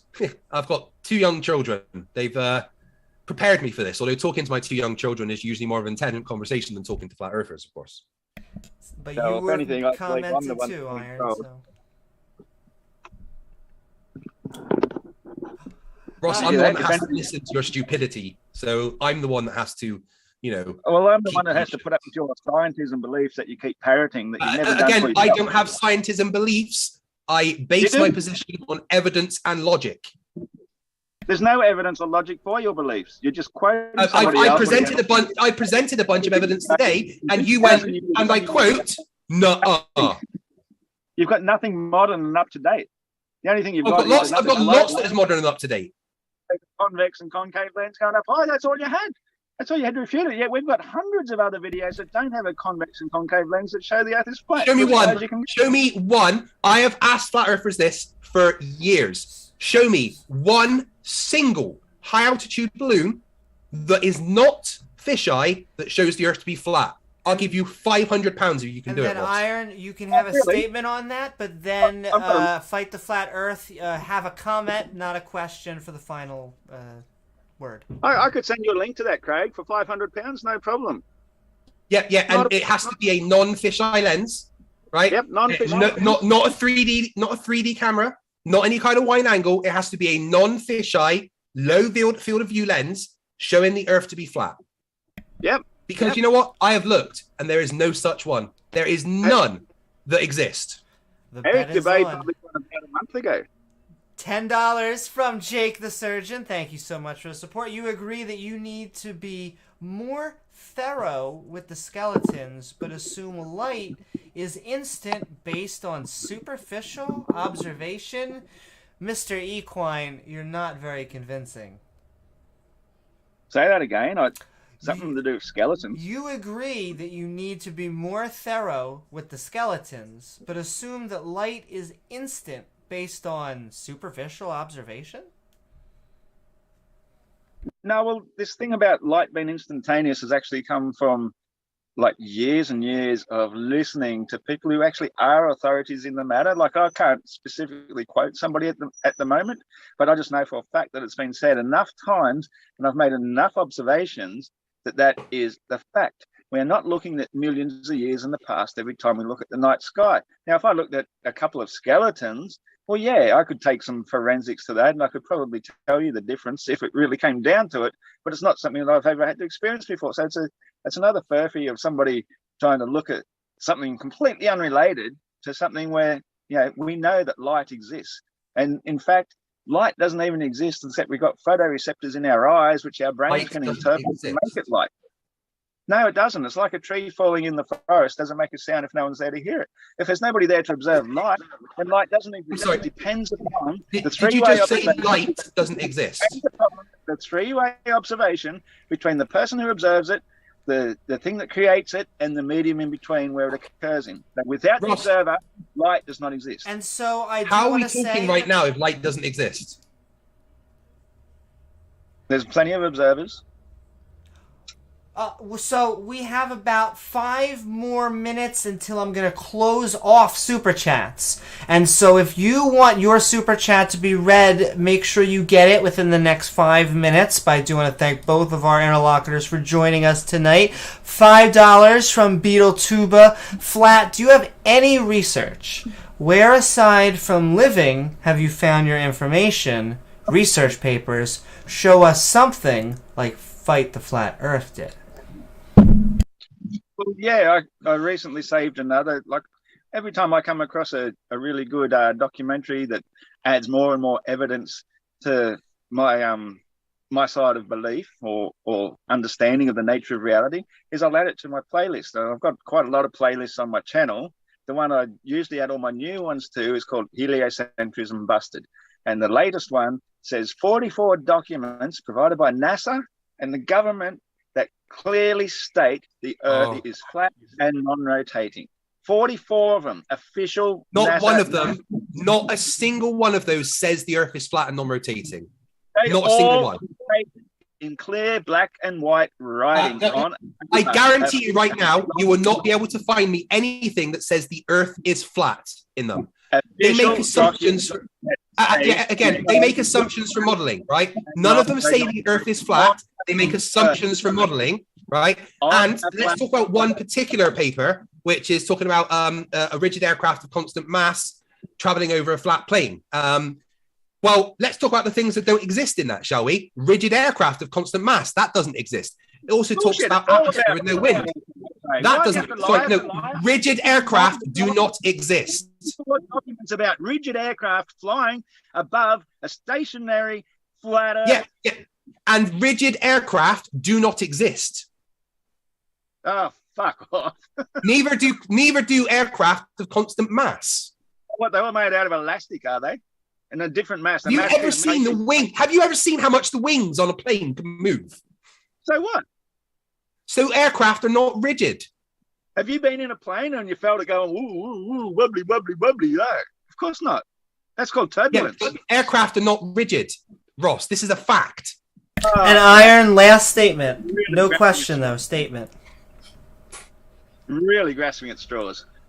There we go. Mr. E-Man for $5. Iron Horse, please explain 74 Gears' latest challenge for flat earthers.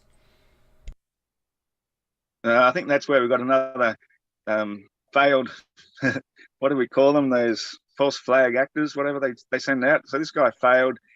He keeps on putting out challenges and they say, no, I'm not doing it. No, you got to do it. No, I'm going to invent a whole new airline for you guys and I'll take you there. No, I'm not going to do it. You book it. You get the airline. He's literally offering to charter the flight.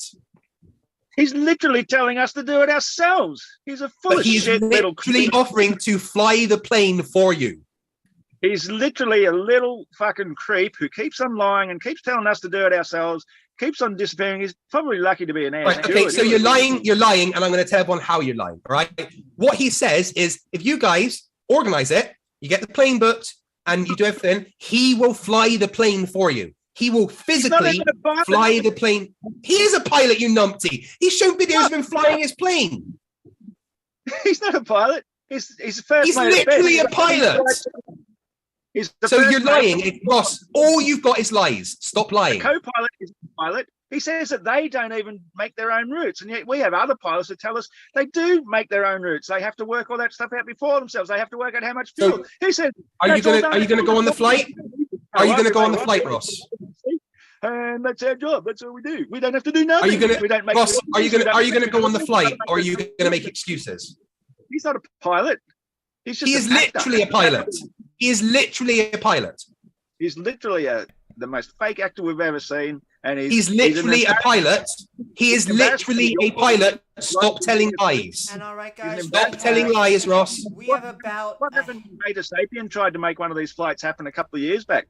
He made 20 grand off it, and the whole thing just disappeared into thin air. What a great little scam that was. That's never going to happen. No one is ever. Yeah, so maybe you should look into what actually happened there. But he's literally a pilot, Ross. Stop telling lies. Now, even if he was literally a pilot, he's still making constant excuses as to why it's not going to happen, because he's not going to do it. He's literally saying he will fly the plane for you. And so, guys, we can't make the route go that way. They can't even make the route go that way that we demand they. He literally will fly it for you. He will fly the route for you.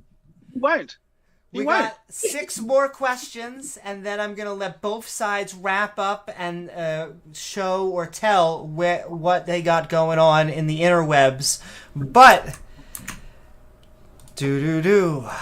a $5 super chat from Mr. E-Man. Iron Horse, please debunk Professor Phil Bell's, I assume, explanation of circular star trails and why star trails should be optical on a flat Earth.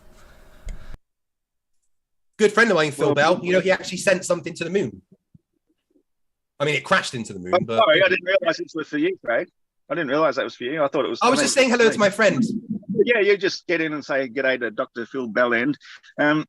It's just another typical glober who's just looking for excuses. Like, in fact, that thing would be more correct if we're on a globe, because the globe is going around like a 40,000 kilometer radius. So the more you're looking at a single point, the more it shouldn't just be even oblate. It should be more like one part closer. So it's more like, I don't know, like a, don't know what the name of that shape is. It's not like an oblong. It's like an oblong with one small end, like egg-shaped sort of thing.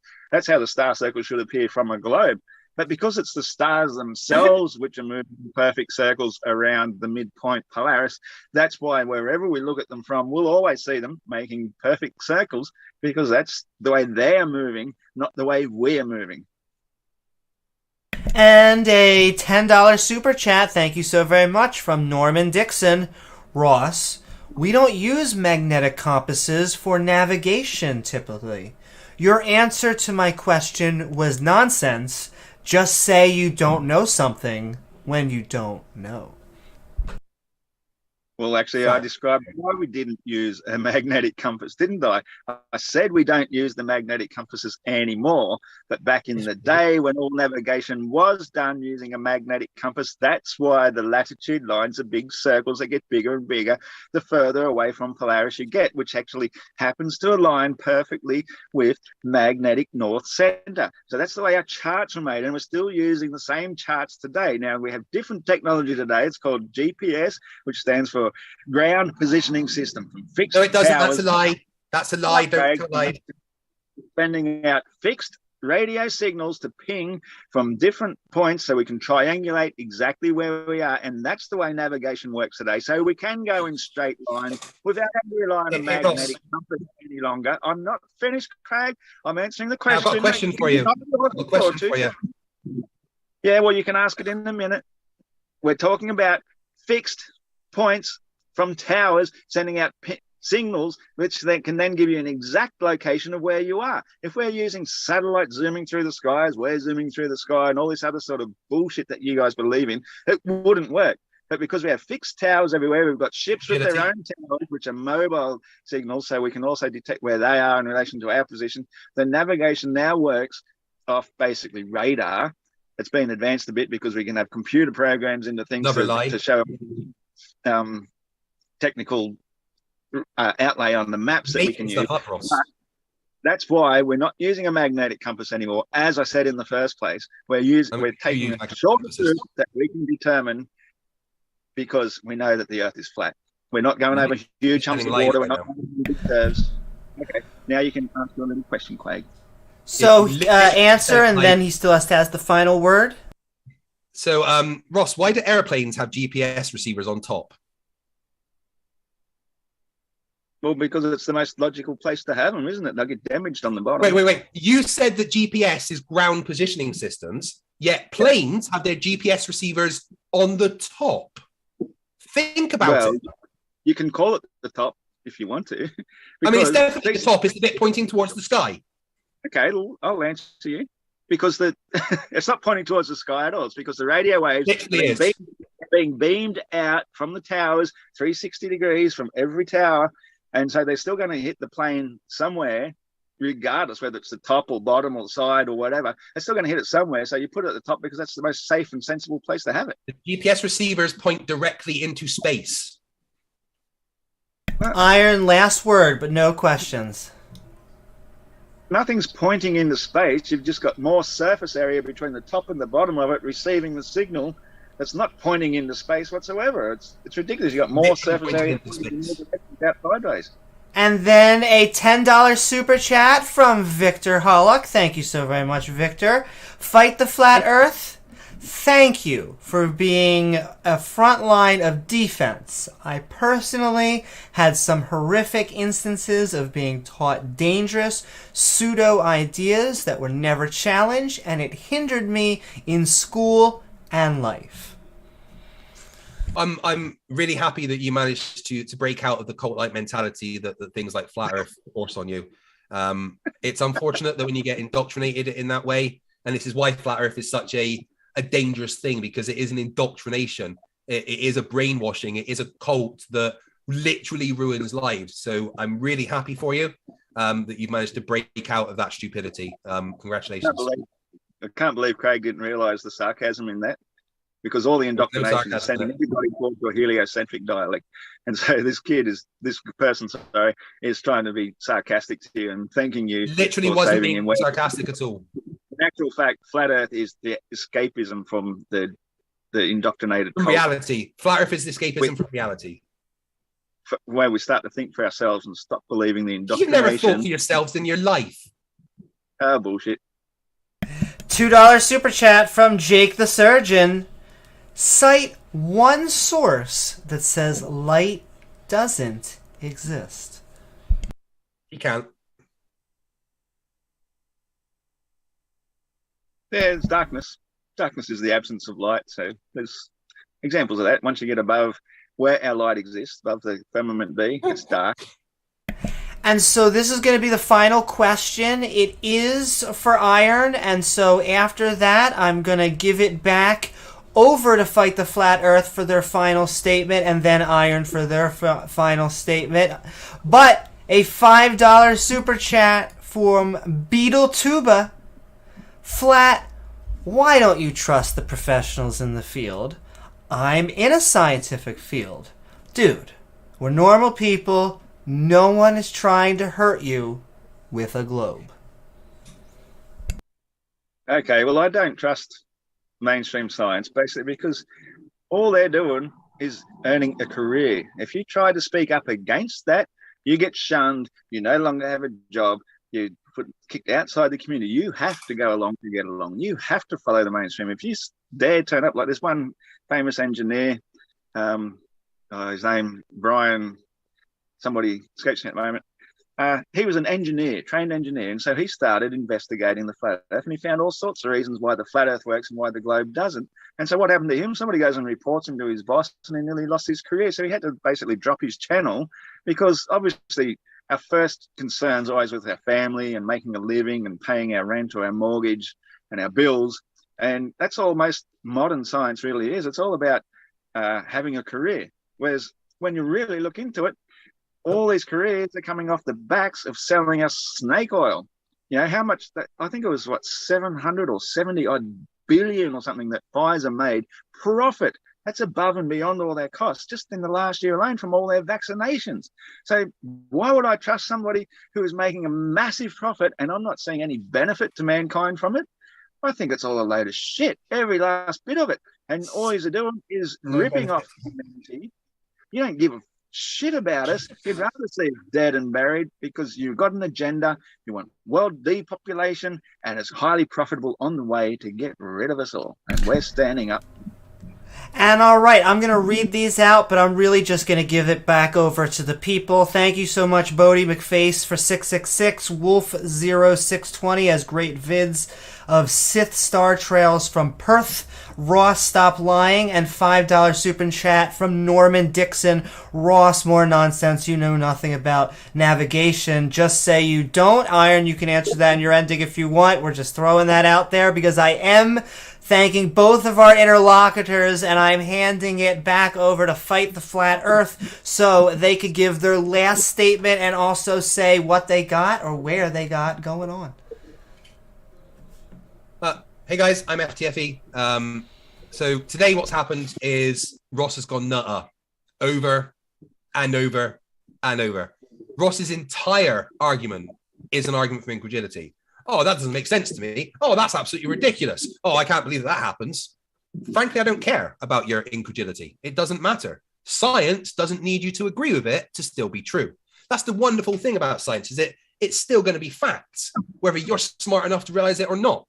I showed evidence of my claims. I showed clear evidence of the Earth being curved, clear evidence of the Earth rotating, clear evidence that we have been to space.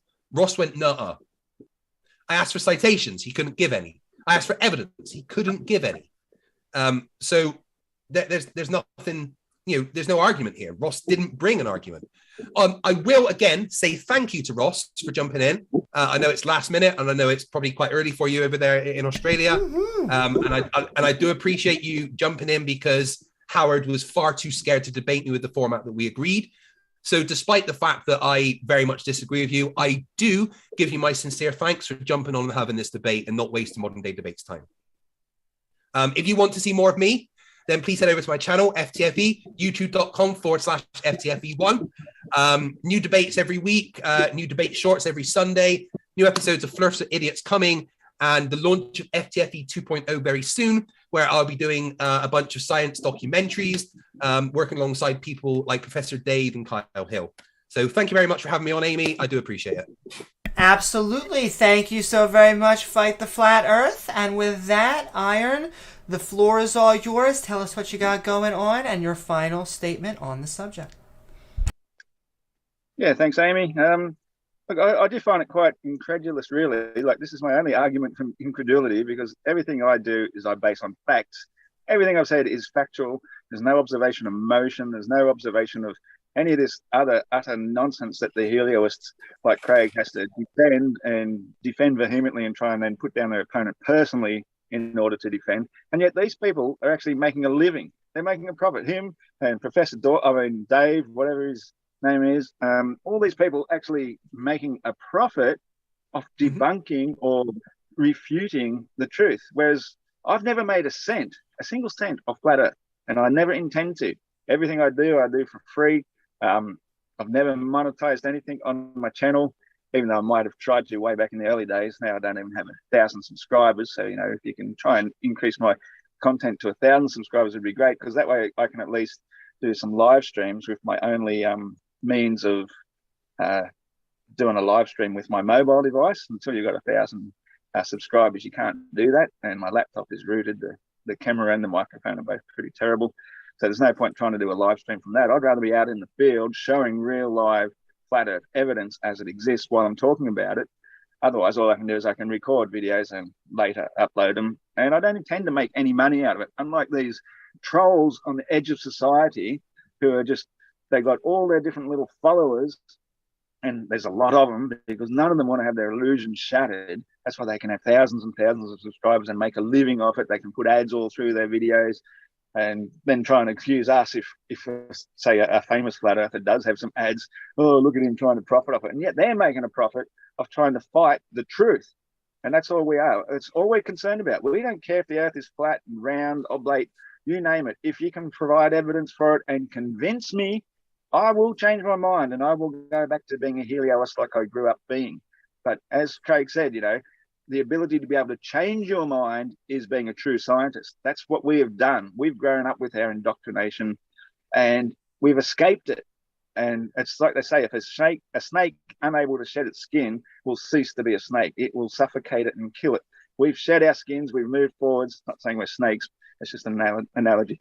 But we can move forward into the truth. That's all we're worried about. If we can see evidence for curvature, okay, I might believe it. But all Craig has showed is evidence of how convergence works. He showed no evidence of spin. He showed evidence of a pendulum moving backwards and forwards. He showed almost fisheye lens. It's a wide-angle lens showing evidence for curvature. There's no curvature. As I said, he's going to pay me £500 when I send him evidence of Eric DeBay's most recent video of the high-altitude one. Shows it to be flat and level. And so basically, I'm going to make a profit for once from a profiteering anti-flat earther who's got nothing better to do with his life. So yeah, you can find me on my channel, Iron Horse. I really don't care. I'm not in it for the money. I'm not in it for the following. I'm not in it for the fans. I'm just in it for the truth, and that's all I care about. And that's why I'll come to these debates, even as a last-minute thing, even though it's against Craig, who's shown himself to be the most atrocious person to ever have to debate against on the whole entire internet. Maybe Professor Dave comes closer. I don't know. But otherwise, thanks for having me, and I'll gladly come back on the channel and defend my position any old time. Woohoo! Thank you both. And with that, I do want to thank you all for joining us out here on Modern Day Debate. We are a neutral platform welcoming everybody from all walks of life. If you're looking for more fantastic debates in the future, please don't forget to like and subscribe, including tonight's debate on Flat Earth, Glober vs. Flat Earther, with our interlocutors Fight the Flat Earth and Iron Horse. Plus, if you'd like what either of our guests said tonight, all of our links are in the description below. If you're looking for more fun after the show, there will be an after party on the MDD Discord. And with that, I am Amy Newman with Modern Day Debate, and we hope you continue having great conversations, discussions, and debates. Good night, everyone. Mwah. Thanks, Amy. Bye. with the middle.